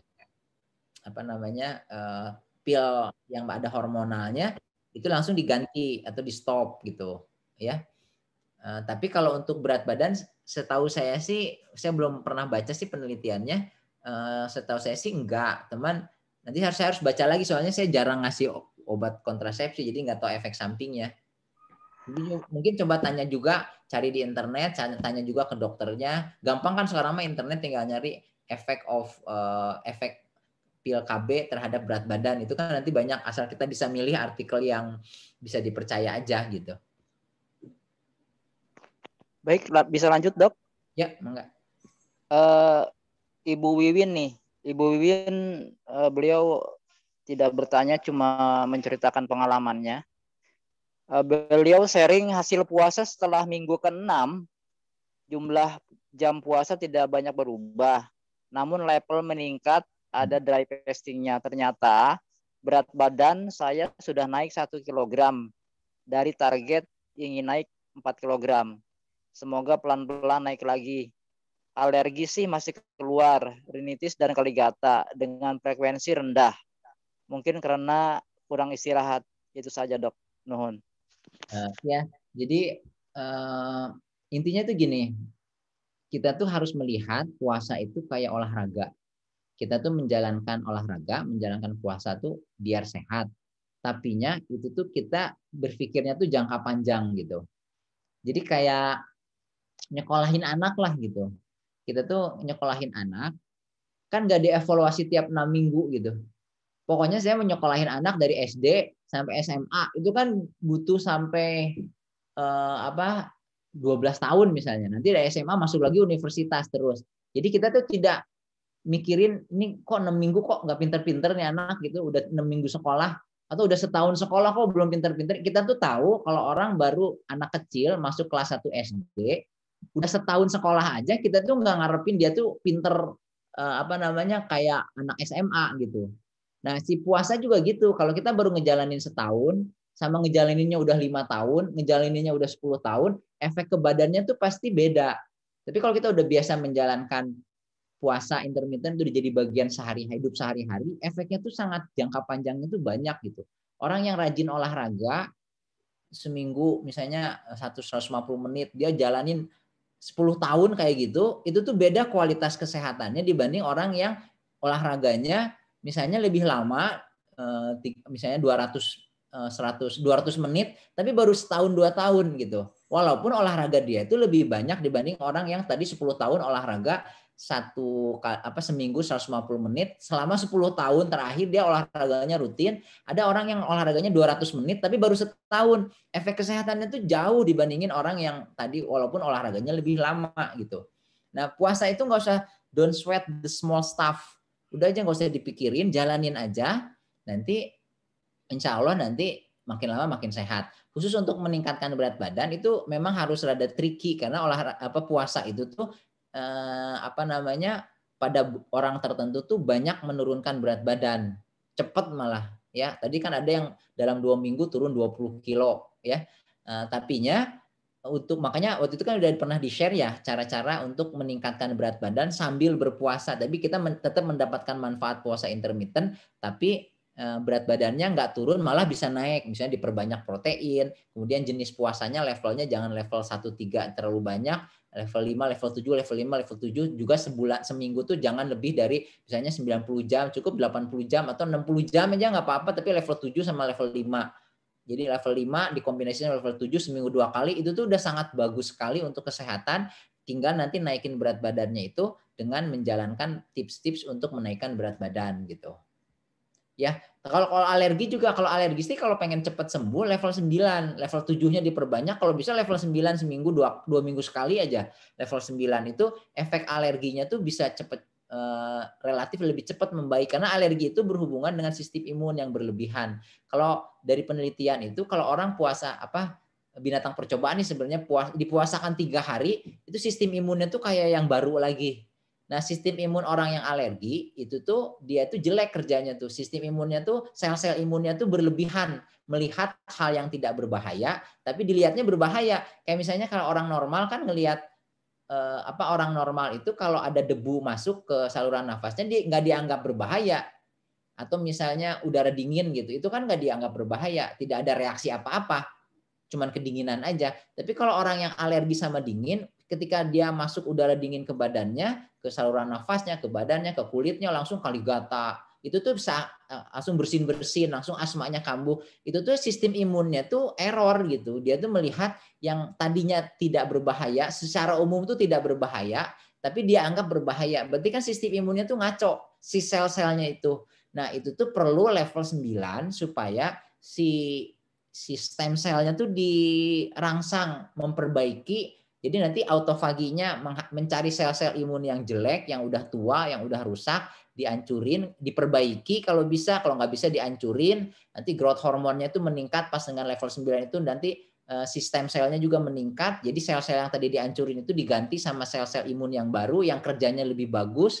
Kemudian growth hormonnya juga mengoptimalkan proses autofagi dan proses stem cell tadi gitu. Jadi kalau pengen alerginya pengen cepat sembuh, jangan level 13, level 135, 135, tapi level 7 atau kalau bisa level 9 malah. Ya. Baik dok, lanjut. Ya. Ke Ibu Indri. Kalau untuk kondisi autoimun rheumatoid arthritis, sarannya gimana kalau menurut dokter? Ada teman yang sembuh RA-nya dengan puasa Daud katanya. Apa boleh langsung puasa Daud aja tanpa bertahap-tahap level, dok? Iya, jadi ini, cara pengambilan keputusan di dunia kedokteran itu tidak berdasarkan testimoni gitu. Jadi kalau ada teman yang sembuh RA-nya dengan puasa Daud, bisa aja dicoba. Tapi secara secara testimonial, secara mekanismenya puasa Daud kan puasa 14 jam. 14 jam itu tuh baru tidak dry fasting kan level 5. Itu tuh tidak mengaktifkan, meningkatkan autofagi, stem cell sama growth hormone. Tidak optimal gitu. Kalau pengen optimal growth hormone, stem cell dan autofaginya harus 18-24 jam atau lebih, level 7 atau level 9. Ya. Jadi kalau misalnya itu secara mekanismenya itu bisa dipertanggungjawabkan. Rheumatoid arthritis itu kan penyakit autoimun. Autoimun itu kayak alergi tapi lebih parah.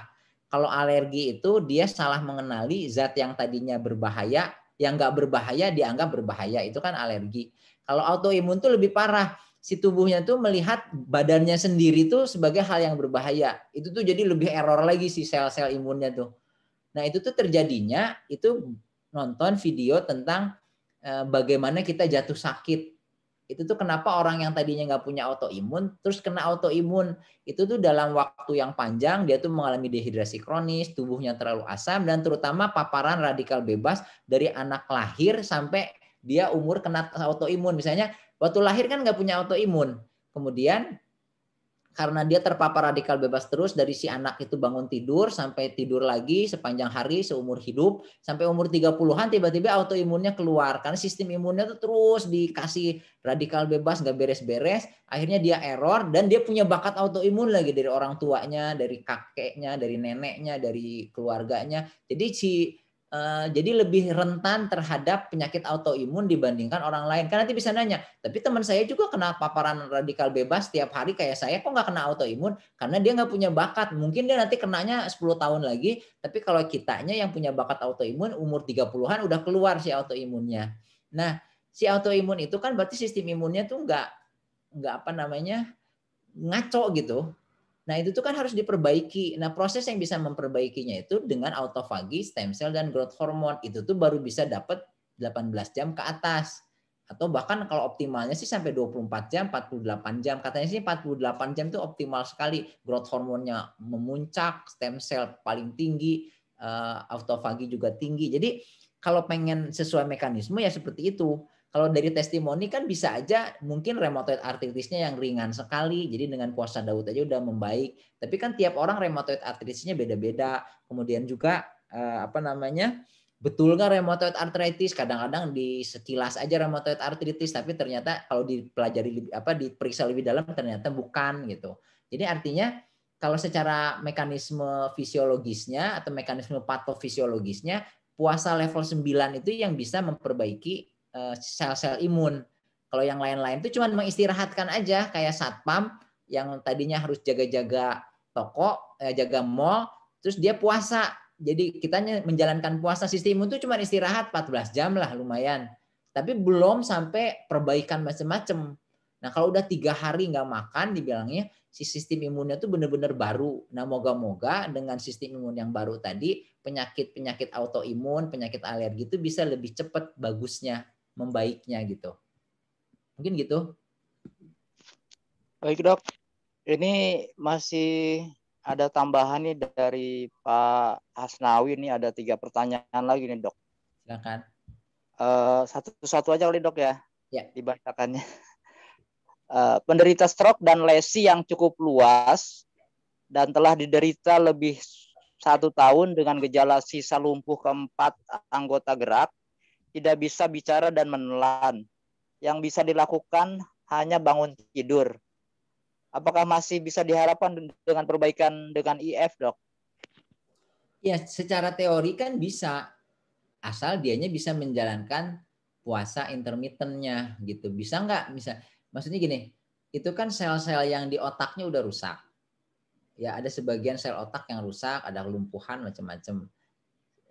Kan kita tahu, memang sih video tentang autophagy stem cell growth hormone belum dibikinnya, itu kan nanti video lanjutan. Nanti jadi yang manfaat tentang puasa itu nanti yang udah di-share kan tentang manfaat pada diabetes, manfaat pada gula darah, ya berat badan, kolesterol, ya manfaat pada gula darah dan diabetes, manfaat pada kolesterol, berat badan dan trigliserid.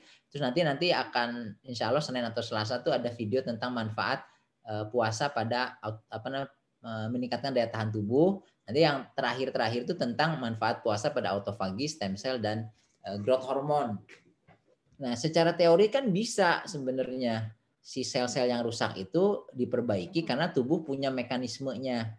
Tubuh punya mekanisme untuk menggantikan sel yang rusak dengan autophagy, menghancurkan sel-sel yang rusak, kemudian mengganti sel-sel yang rusak tadi dengan stem cell. Jadi ada di dalam tubuh itu ada proses perbaikan, stem cell-nya ada, terus autofaginya ada, terus growth hormonnya juga bisa untuk meningkatkan perbaikan dan penyembuhan jaringan. Jadi tinggal dirangsang aja. Tapi masalahnya bisa nggak orang yang istilahnya udah kondisi pasiennya tuh bisa nggak dia menjalankan level 9 misalnya.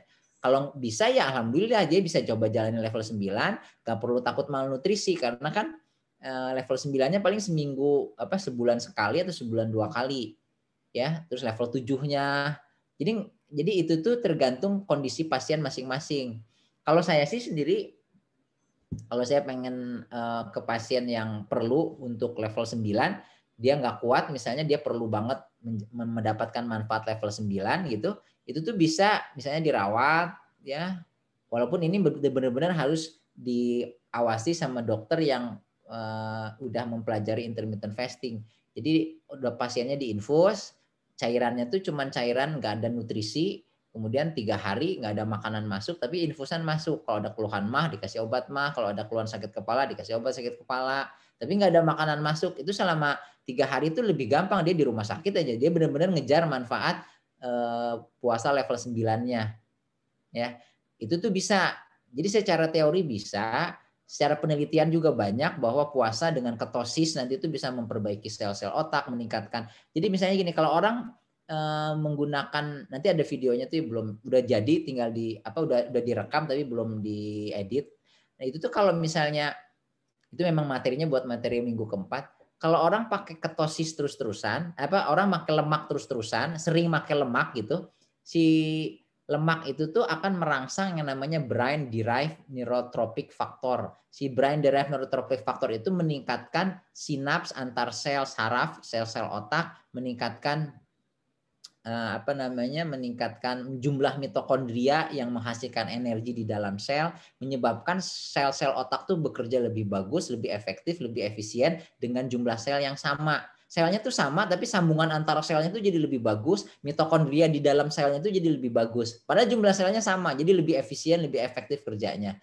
Cuman kalau ditanya berapa lama orang stroke tadi harus menjalankan puasa sampai sembuh total, ya nggak ada yang bisa tahu, tapi pokoknya pasti bermanfaat itu tuh untuk orang yang mengalami kerusakan sel apa aja, sel otak, sel sakit diabetes, sel pankreasnya rusak, sakit liver, sel livernya, sel ginjalnya, semua tuh punya dapat manfaat kalau misalnya dia bisa mengaktifkan growth hormone, stem cell sama autofagi secara rutin, sebulan sekali, sebulan 2 kali level 9, itu kan nanti si perbaikan autofagi, stem cell, growth hormone itu meningkat dengan sangat signifikan sebulan 2 kali. Nah, diharapkan ada sel-sel yang rusak itu bisa diganti sama stem cell yang bisa jadi sel apa aja gitu.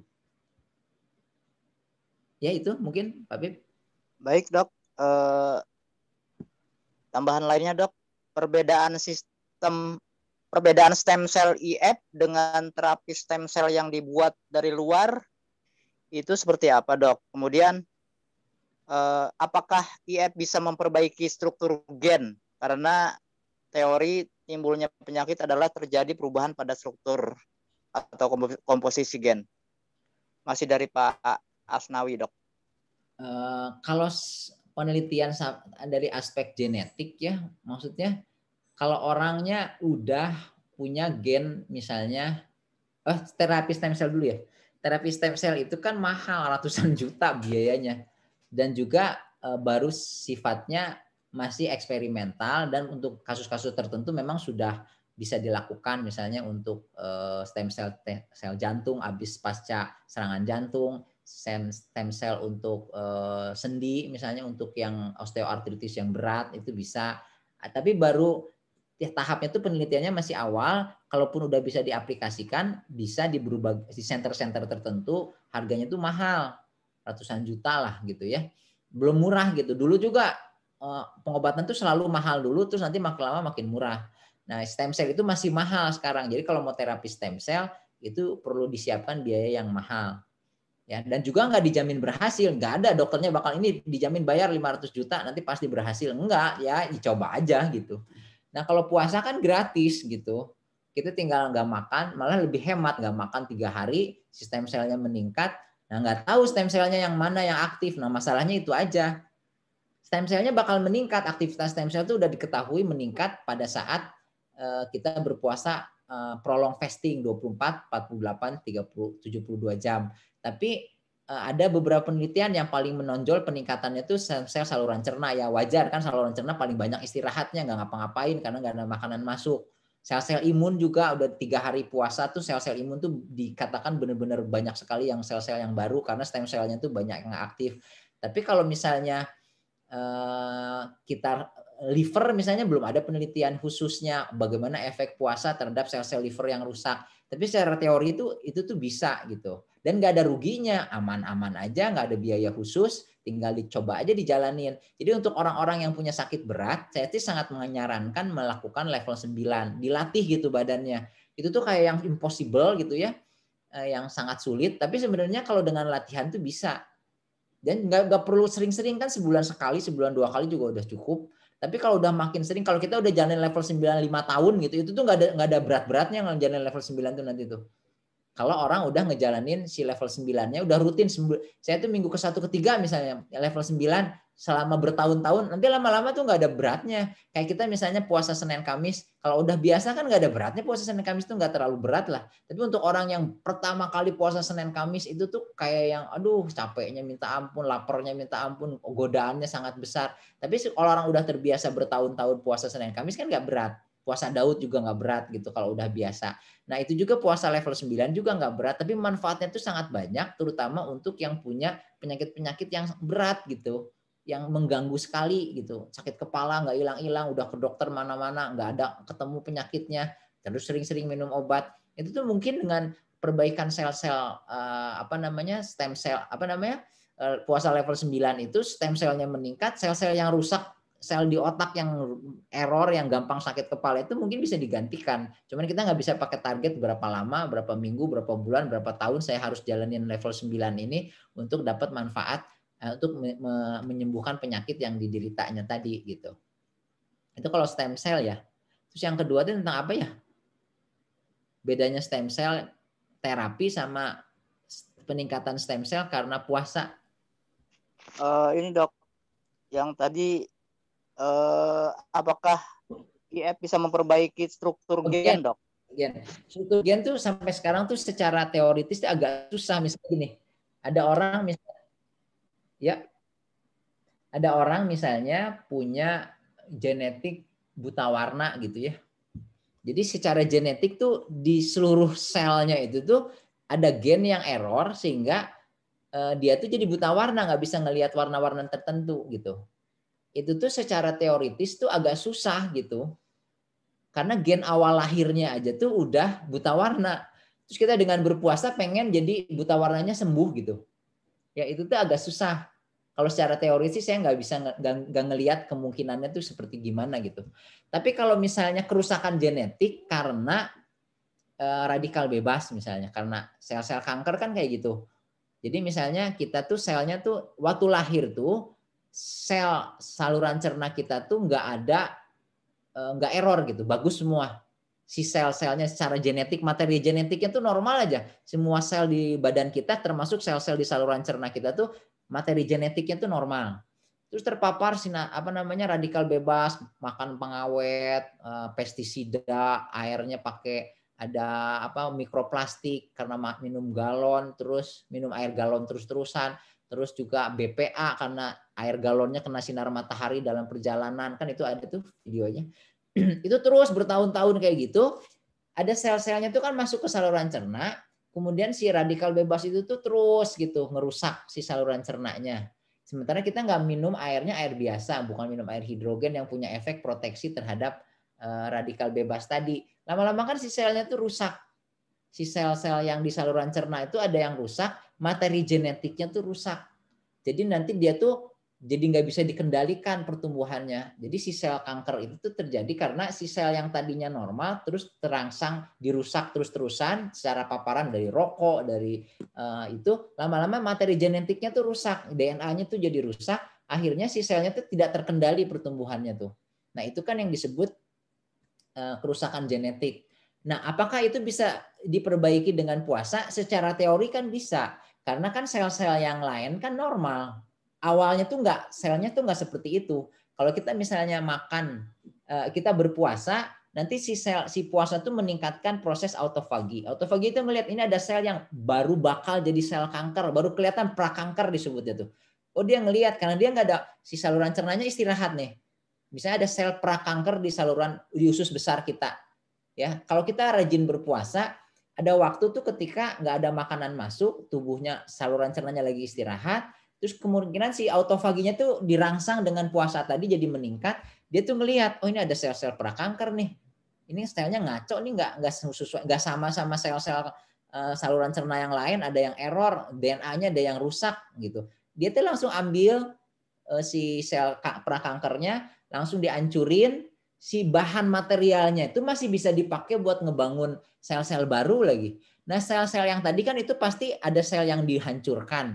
Otomatis harus diganti. Nah, itu tuh ketika berpuasa growth hormonnya meningkat, si stem selnya juga meningkat aktivitasnya. Jadi nanti yang dirusak tadi, yang dihancurkan sama proses autofagi tadi, kemudian dengan bantuan growth hormone dan adanya stem cell yang meningkat, jadi diganti. Jadi tadinya dari 100 sel ada 20 sel yang error, 20-nya dihancurin, sisa tinggal 80. Nah, 20-nya itu dibangun lagi pakai growth hormone dan stem cell tadi.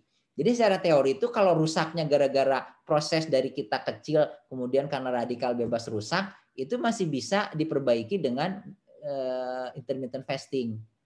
Ya, tapi kalau misal tapi yang paling penting kan yang tadi yang kerusakan radikal bebasnya itu yang harus dicegah. Jadi anak kita, keluarga kita semua tuh minum air hidrogen. Itu tujuannya setiap ada radikal bebas yang masuk bareng sama minum air yang kita air hidrogen tadi, si radikal bebasnya itu dinetralisir gitu.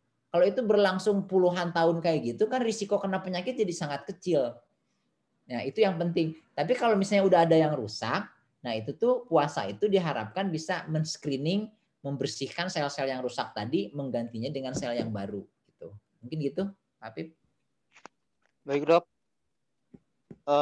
Dari Ibu Umi Munawaroh, beliau belum begitu paham terkait autofagi. Apa itu ya dok? Ya autofagi nanti dijelaskan, nanti ada insya Allah minggu depan tuh ada videonya. Memang materi akhir berhubungan dengan manfaat puasa intermittent. Ya, autofagi itu secara prinsipnya gini. Jadi anggapnya kalau analoginya tuh kayak gini. Kalau pabrik lah, kalau kita kerja di pabrik gitu, pabrik motor gitu ya, kan ada bagian produksi namanya tuh. Bagian produksi itu dia menghasilkan motor. Jadi pegawainya tuh bikin motor, jual gitu. Ya. Tapi ada juga bagian maintenance. Maintenance itu dia tuh nggak bikin motor, dia cuman menjaga supaya pabriknya itu bisa bekerja dengan bagus, jangan ada yang rusak gitu. Kalau rusak kan yang segala macam menjadi rusak. Kalau misalnya mesinnya ada yang error kan nggak bisa bikin motor lagi. Nah itu tuh ada yang meriksa kerusakan-kerusakan itu terus memperbaiki kalau ada yang rusak. Nah yang meriksa kalau ada yang rusak itu tuh sistem imun kita. Sistem imun kita tuh ngelihat kalau ada sel-sel yang rusak. Oh ini ada yang rusak nih. Nah terus dihancurin gitu. Nah yang ngancurinnya itu namanya proses autofagi. Kalau ada sel yang rusak yang nggak bisa diperbaiki. Jadi si autofagi itu bisa memperbaiki sel yang rusak atau udah kalau nggak bisa diperbaiki lagi dihancurin aja udah. Itu namanya proses autofagi. Autofagi itu yang dapat Nobel tahun berapa itu tuh yang orang Jepang dapat Nobel itu dia tuh bisa menentukan bagaimana cara kita pengen tahu peningkatan aktivitas autofagi di suatu jaringan. Itu tuh dapat Nobelnya tuh gara-gara itu. Jadi autofaginya sebenarnya normal, semua orang tuh ada di badan kita kan pabrik yang sangat rumit gitu. Itu tuh menghasilkan makanan, memproses makanan jadi energi, segala macam lah kerjanya. Nah, ada yang bagian maintenance yang melihat semua sel-sel di seluruh tubuh kita itu sel liver gimana, ada masalah nggak, ada yang rusak nggak, itu kan maintenance namanya. Jadi ada yang meriksa mesin yang ini, ada yang meriksa komputernya, ada yang meriksa kartu absensinya, ada yang lampu-lampunya dilihat supaya si mesin si pabrik itu bisa bekerja dengan bagus. Nah kalau udah ada yang rusak terus bisa diperbaiki itu pakai autofagi juga. Jadi yang dihancurkan cuma organel di dalam selnya aja. Misalnya mobilnya rusak tapi akinya aja yang rusak, ya udah akinya aja diganti, mobilnya jangan dihancurin.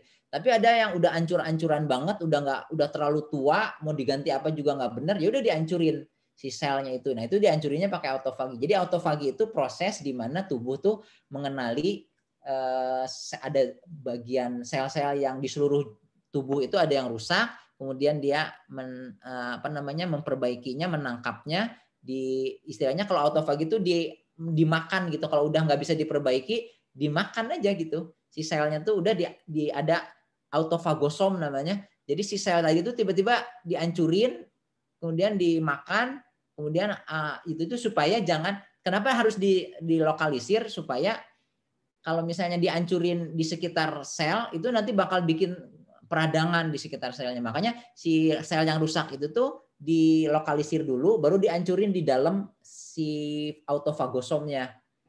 Karena kalau misalnya kayak misalnya kita tabrakan misalnya ya, kebentur, itu kan si sel-selnya langsung kena, itu rusak, jadi ngeradang, jadi nyeri gitu. Itu karena kerusakannya terjadi di jaringan. Sementara si autofagi itu bisa menjaga si kerusakannya itu tidak menyebabkan reaksi di sekitarnya. Karena pada saat terjadi kerusakan jaringan, si jaringan tuh mengeluarkan zat-zat yang menyebabkan radang, merah, nyeri gitu. Itu untuk merangsang sel imun tuh datang untuk melihat ada yang ngerusaknya. Misalnya bakterinya ngerusak, bikin selnya rusak, langsung si sel imun datang karena ada peradangan di sekitar situnya. Nah, autofagi itu proses yang bebas peradangan. Jadi dia ngancurin sel, tapinya si selnya tuh nggak rusak gitu. Tidak timbul peradangan. Jadi benar-benar aman. Jadi dilokalisir. Jadi yang rusak itu dimasukin dulu ke fagosom, autofagosom, terus dihancurin di dalam. Nanti si bahan-bahan yang dihancurin itu bisa dipakai untuk membangun sel baru, asal ada growth hormone dan asal ada stem cell-nya gitu. Mungkin itu penjelasan autofaginya secara sederhana, tapi nanti ada video khusus tentang autofagi, dijelaskan sedikit autofagi itu apa pas ngebahas tentang manfaat puasa, terutama puasa level 7 dan level 9. Baik dok. Ya. Dari Ibu Siti Nurul Fazia nih tambahan. Terima kasih Ibu Umi Munawaro atas pertanyaannya dan juga Ibu Bapak Hasnawi. Dan selamat juga kepada Ibu Wiwin sudah level 7 katanya dok. Dari Ibu Siti, dok maaf saya mau tanya kalau misalnya kita lagi nyoba level 9 tiba-tiba kelayangan alias kayak nggak teteg. Kayak nggak teteg itu bahasa Indonesianya apa? Kurang kokoh ya dok ya? Iya kayak yang itu bahasa Jepang. Ya, jadi ya kurang ini lah, goyang-goyang lah pas berdiri. Nah, boleh konsumsi PCO atau ada tips yang lain? Maaf Dok kalau tanya lagi. Ya jadi gini, itu jadi kita itu, jadi kadang-kadang teh pasien itu mengharapkan dokter itu tuh tahu segala sesuatu gitu. Kalau misalnya banyak yang datang, pasien datang baru datang aja, dok ini saya tuh pegel-pegel bahunya, kenapa ya? Belum apa-apa tuh udah nanya kenapa ya gitu. Padahal banyak sekali faktor yang menyebabkan nyeri bahu itu kan. Terus juga sama kalau misalnya orang menjalankan puasa level 9, terus keleyengan, itu penyebabnya tuh sangat banyak gitu. Faktornya tuh sangat banyak. Terus ditanyanya apakah bisa hilang dengan VCO? Ya nggak tahu, karena penyebabnya juga kita nggak tahu itu kenapa keleyengannya gitu. Kan orang lain level 9 nggak keleyengan. Jadi kalau terapi itu kan diarahkan sama penyebabnya. Penyebab dari keleyengannya aja kita nggak terlalu tahu gitu. Nggak bisa memastikan gimana caranya dengan VCO udah bisa memperbaiki keleyengannya. Padahal kita nggak tahu itu tuh penyebab keleyengannya tuh apa gitu. Ya, jadi Pertanyaannya apakah boleh konsumsi PCO Dok? ya boleh kan, maksudnya dalam artian dengan VCO tuh bisa memperbaiki keleyengannya atau maksudnya gimana? Kalau boleh-boleh aja ya boleh aja, VCO mah asal halal kan sebenarnya. Jadi maksudnya itu dalam dari saya, kalau saya membaca konteksnya tuh dengan minum VCO itu keleyengannya bisa berkurang atau bisa terhindar. Maksudnya kan gitu. Iya Dok. Bukan pertanyaan terpisah gitu. Kalau pertanyaannya nyambung, artinya pertama kita harus tahu keleyengannya kenapa. Baru nanti kita bisa, misalnya ada orang demam, demamnya karena bakteri, nah baru bisa nggak dapat antibiotik? Bisa, karena dia karena bakteri. Tapi kalau karena virus nggak ada gunanya dapat antibiotik gitu. Nah kalau keleyengan yang paling gampang itu, karena kita berpikir untuk jangka panjang, kalau kita level 9 misalnya mau target 36 jam, kemudian pas baru 30 jam udah keleyengan, terus nggak kuat, nggak usah dianalisis, berhenti aja, udah batalin. Ya, karena kalau dianalisis juga belum tentu benar, dokter aja belum tentu benar kalau nggak analisis berbagai keluhannya. Tapi kita yakin bahwa puasa itu aman. Jadi walaupun ada efek sampingnya karena kita belum terbiasa, mungkin terlalu memaksakan langsung level 9 padahal level 7-nya masih belum terlalu sering, atau level 9-nya langsung ke 48 jam, kan level 9 itu bisa langsung 72 jam. Jadi artinya bisa aja bertahap, 30 targetnya 36 jam, ternyata 30 jam keleyengan, udah aja berhenti makan. Nah keleyengannya biasanya hilang tuh kalau makan tuh, karena kan berhubungan dengan puasa. Kecuali kalau ternyata keleyengannya itu bukan berhubungan dengan puasa, pas dibatalin makannya tetap aja keleyengan gitu, karena mungkin ada vertigo ternyata, ya, pencetus vertigo atau keleyengan itu kan kepalanya muter, pusing, itu kan bisa macam-macam. Ya, mungkin itu. Jadi kalau boleh sih boleh aja minum VCO, tapi kita nggak jamin dengan minum VCO si keleyengannya bakal hilang gitu.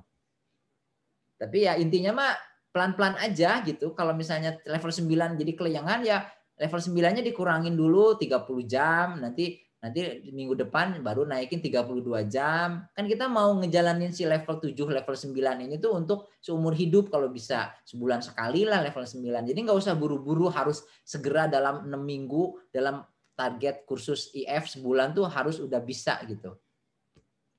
Nanti aja coba lagi minggu depan, nanti dilihat. Kalau misalnya makan terus keleyengannya hilang, berarti berhubungan dengan puasanya itu tuh. Jadi itu tuh disebutnya fat adaptive-nya masih jelek gitu.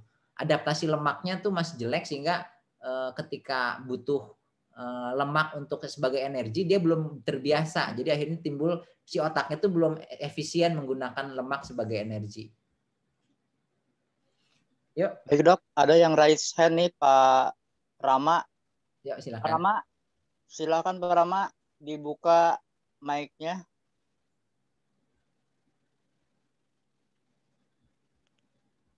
Pak Rama, silakan dibuka mic-nya Pak Rama. Atau harus dibuka sama admin nggak? Ya udah saya ini Dok. Jadi beliau harus buka sendiri. Oh ya, oke. Sebentar.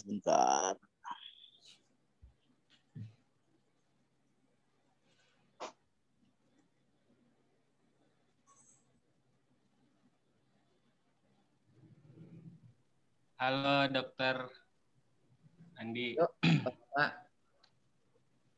Ya, suara saya kedengaran ya. Ya. Salah. Ya. Oh ya. Gini dok, saya kan tinggalnya di Palu ini. Di mana? Saya tinggalnya di Kota Palu, di Oh iya. Sulteng. Ya.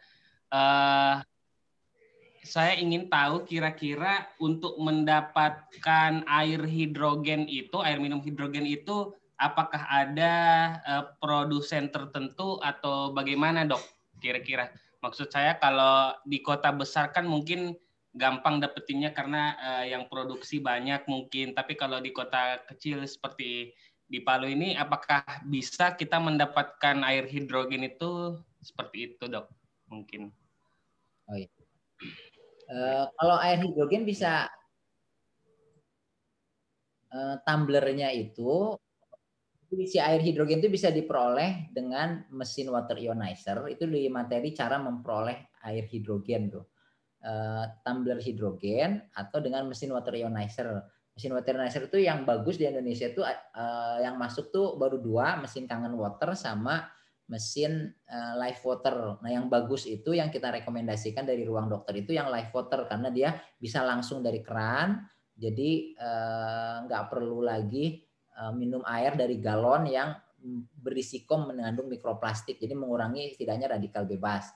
Kemudian langsung pH-nya tinggi, kemudian hidrogennya paling tinggi. Jadi kadar hidrogen dari si Life Water itu sekitar 4 kali sampai 5 kalinya mesin Kangen Water hidrogennya.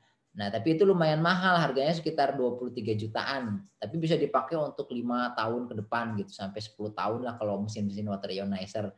Nah, itu bisa kalau Life Water sendiri bisa dipasang yang saya tahu tuh di daerah, kalau Sulawesi itu nggak tahu ya, yang paling Kalimantan tuh udah Pontianak yang udah bisa, yang lain-lain masih belum.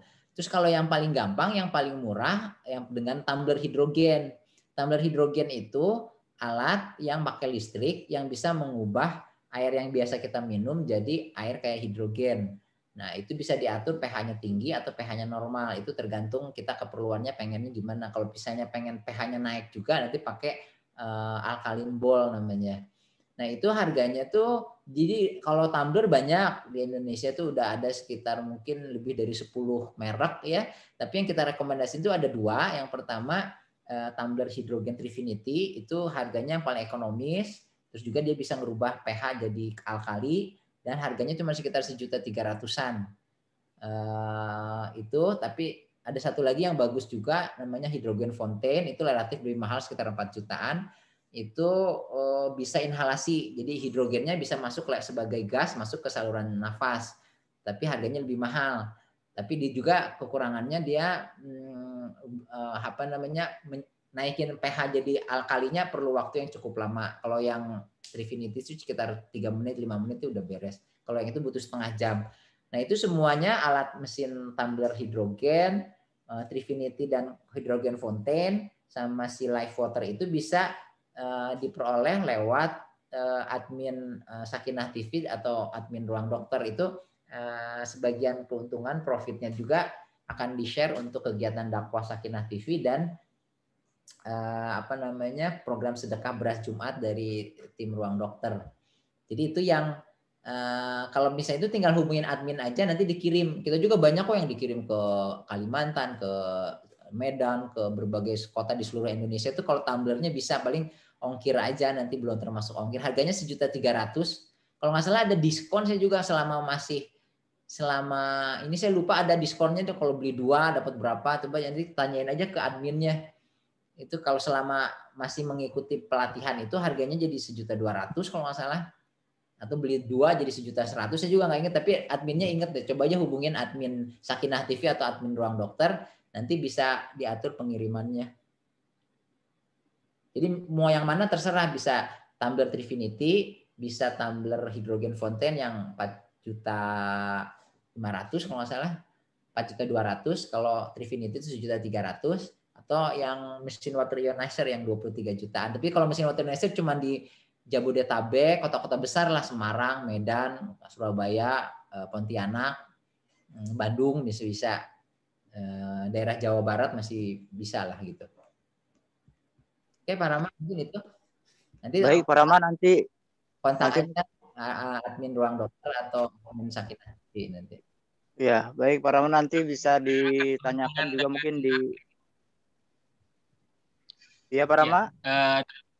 Ya, dalam rangka memperoleh admin ya Pak Dokter ya. Ya, gimana? Dalam mendapatkan tumbler air hidrogen beli di adminnya begitu ya. Yang hubungi admin itu ada garansi kalau nggak salah Ya, 1 nanti tahun. mungkin di-share di grup. Oh iya, nanti disimpan di chat di grup. Chat grup Telegram. Siap, nanti Pak Dokter, terima kasih. diinfokan Pak Rama ya, nanti sama admin ruang dokter ya. Dan admin ruang dokter mohon dibantu. Iya, baik. Baik Dok, ini dari chat dan yang raise hand juga belum ada lagi. Mungkin masih ada lagi Bapak Ibu yang mau tanya langsung. Kalau nggak ada saya Ya lanjut dulu Dok. Video itu ya, sama video minggu depan. Ya baik Dok. Ya baik Dok. Bentar ini. Ya.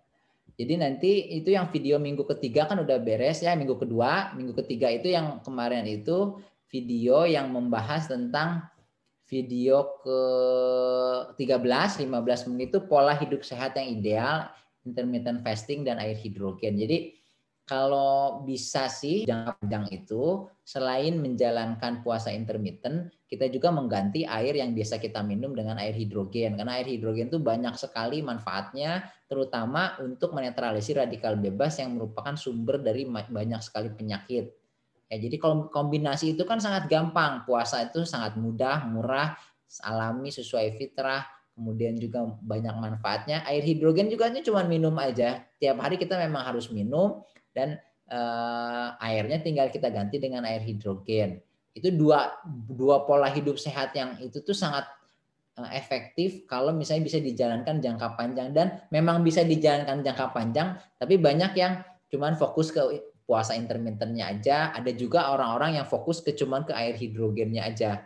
Jadi kalau komunitas sangat suka air hidrogen tuh dia cuman air hidrogen aja tapi nggak puasa. Sementara yang rajin puasa tapi nggak kenal tentang air hidrogen. Nah kalau dikombinasi itu bisa jauh lebih bagus. Efeknya tuh jadi bukan sekedar aditif cuman 2 tambah 2 4, tapi ini efeknya tuh jadi kayak multiplier gitu.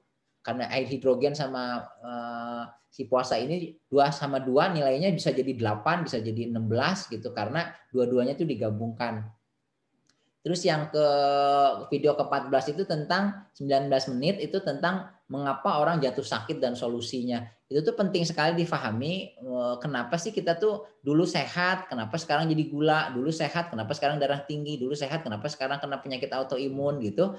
Itu tuh karena ada 3 faktor, itu tuh dari tubuh kekurangan cairan yang kronis dalam jangka panjang, kemudian yang kedua tubuh terlalu asam karena jarang olahraga, makannya terlalu nggak sehat, junk food, soft drink macam-macam, dan yang ketiga itu radikal bebas. Nah 3 itu tuh kombinasi menyebabkan orang jatuh sakit. Makanya solusinya tuh harusnya 3-tiganya diatasi. Nah si air hidrogen itu tuh sangat efektif, sangat ideal untuk mencegah seseorang jatuh sakit karena dia 3-tiganya tuh sangat efektif. 3-tiganya itu berperan. Si air hidrogen itu lebih mudah diserap dibanding air biasa. Kemudian juga bisa membantu menetralisir kelebihan asam karena si air hidrogen itu sifatnya alkali atau bisa dibuat bersifat alkali. Dan yang ketiga, dia itu merupakan antioksidan yang terbaik. Ini itu dibahas di video ke-15. 15 itu ada video 15A, itu kenapa dasar-dasar ilmiah kenapa si air hidrogen itu lebih cepat diserap, apa buktinya, apa penelitiannya,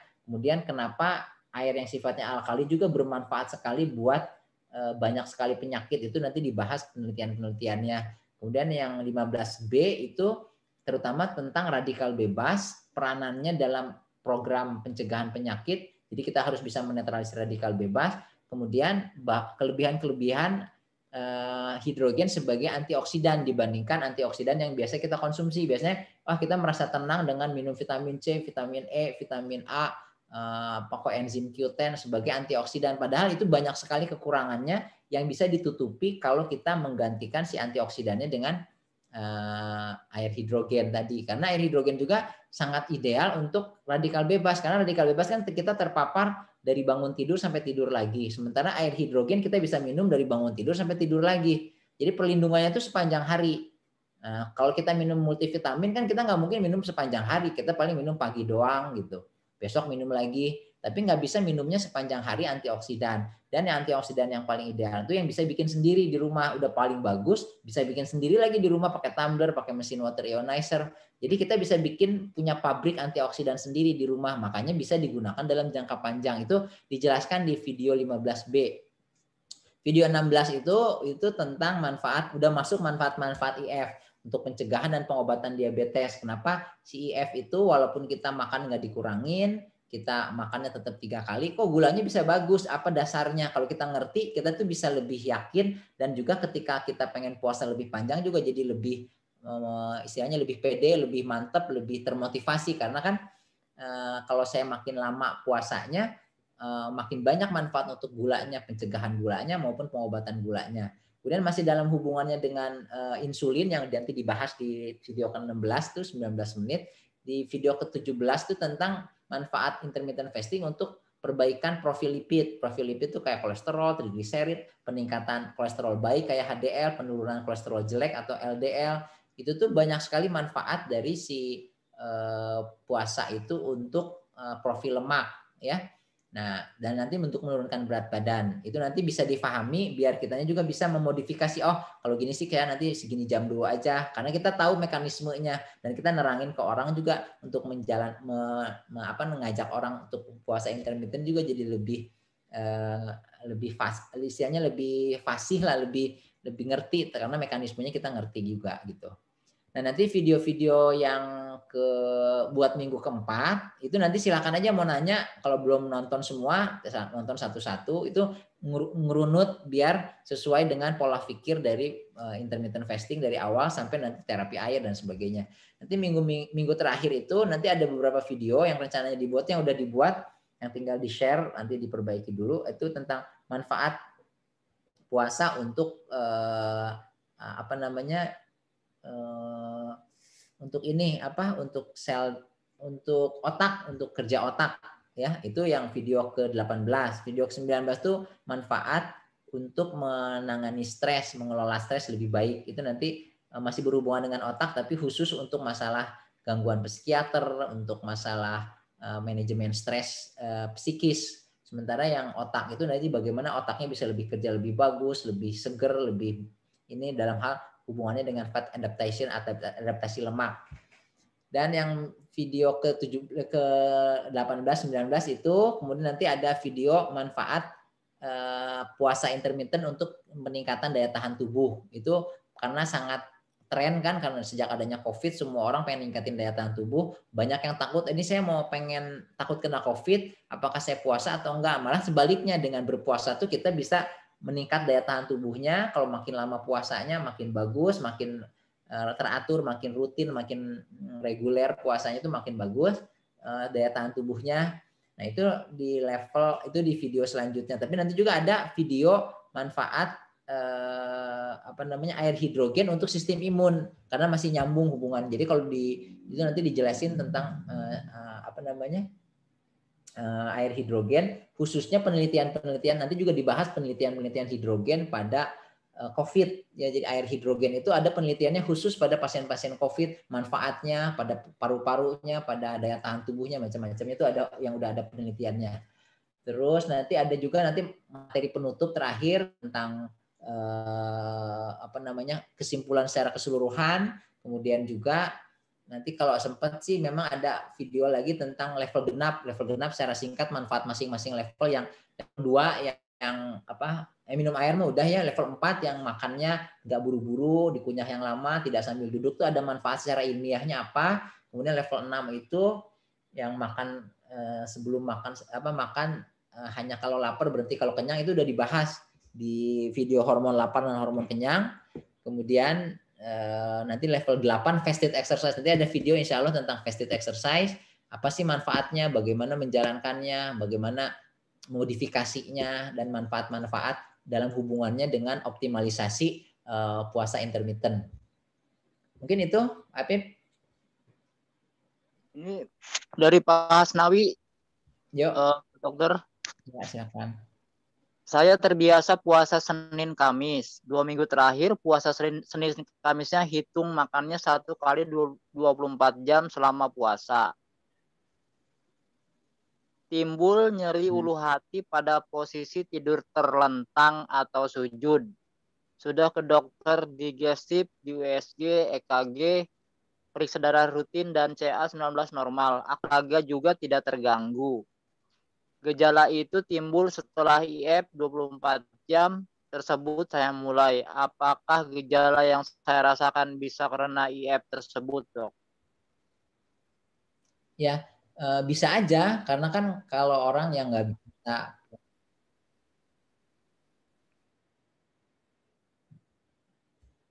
apa namanya, yang nggak biasa puasa 24 jam, terus lambung kosong terus gitu. Kadang-kadang kalau ada luka di lambung, asam lambung keluarnya pada saat lapar itu kan lebih banyak daripada normal, bisa aja sakit.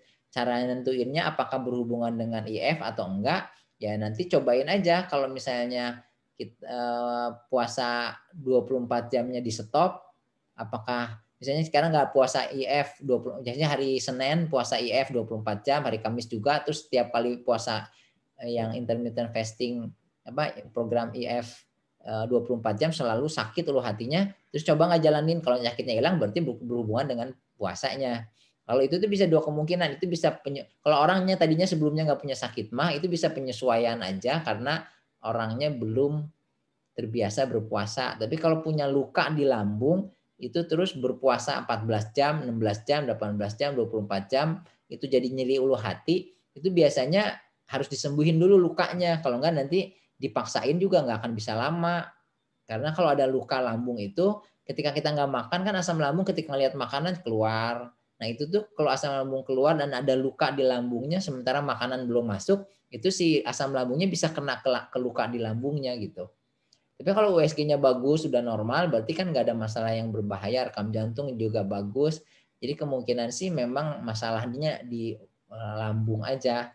Nah itu juga jam, nyeri nggak ulu hatinya, 20 jam nyeri nggak, 22 jam, 24 jam, ternyata baru nyeri setelah 24 jam, berarti mungkin 24 jam saat ini sih belum belum belum sanggup, belum terbiasa. Nanti dicoba lagi minggu depannya, dicoba lagi 2 minggu lagi terus, nanti lama-lama juga biasanya kalau nggak ada luka di lambungnya mestinya hilang sendiri. Mungkin itu Pak Habib.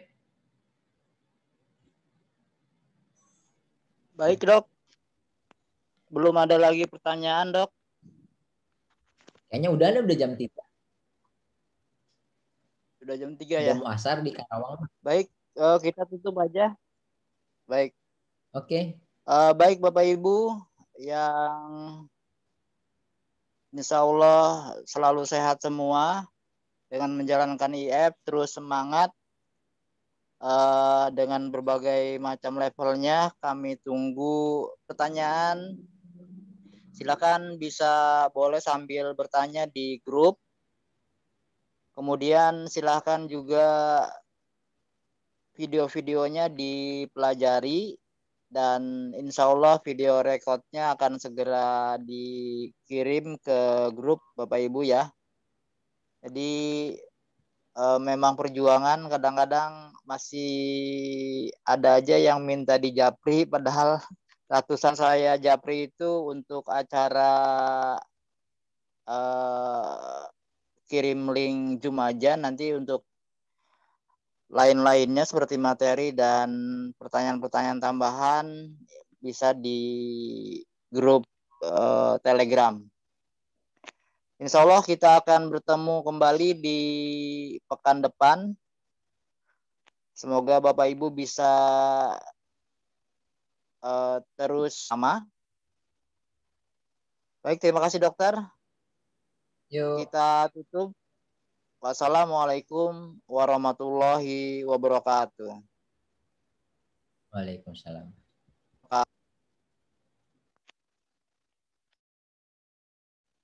Pamit Bapak Ibu ya.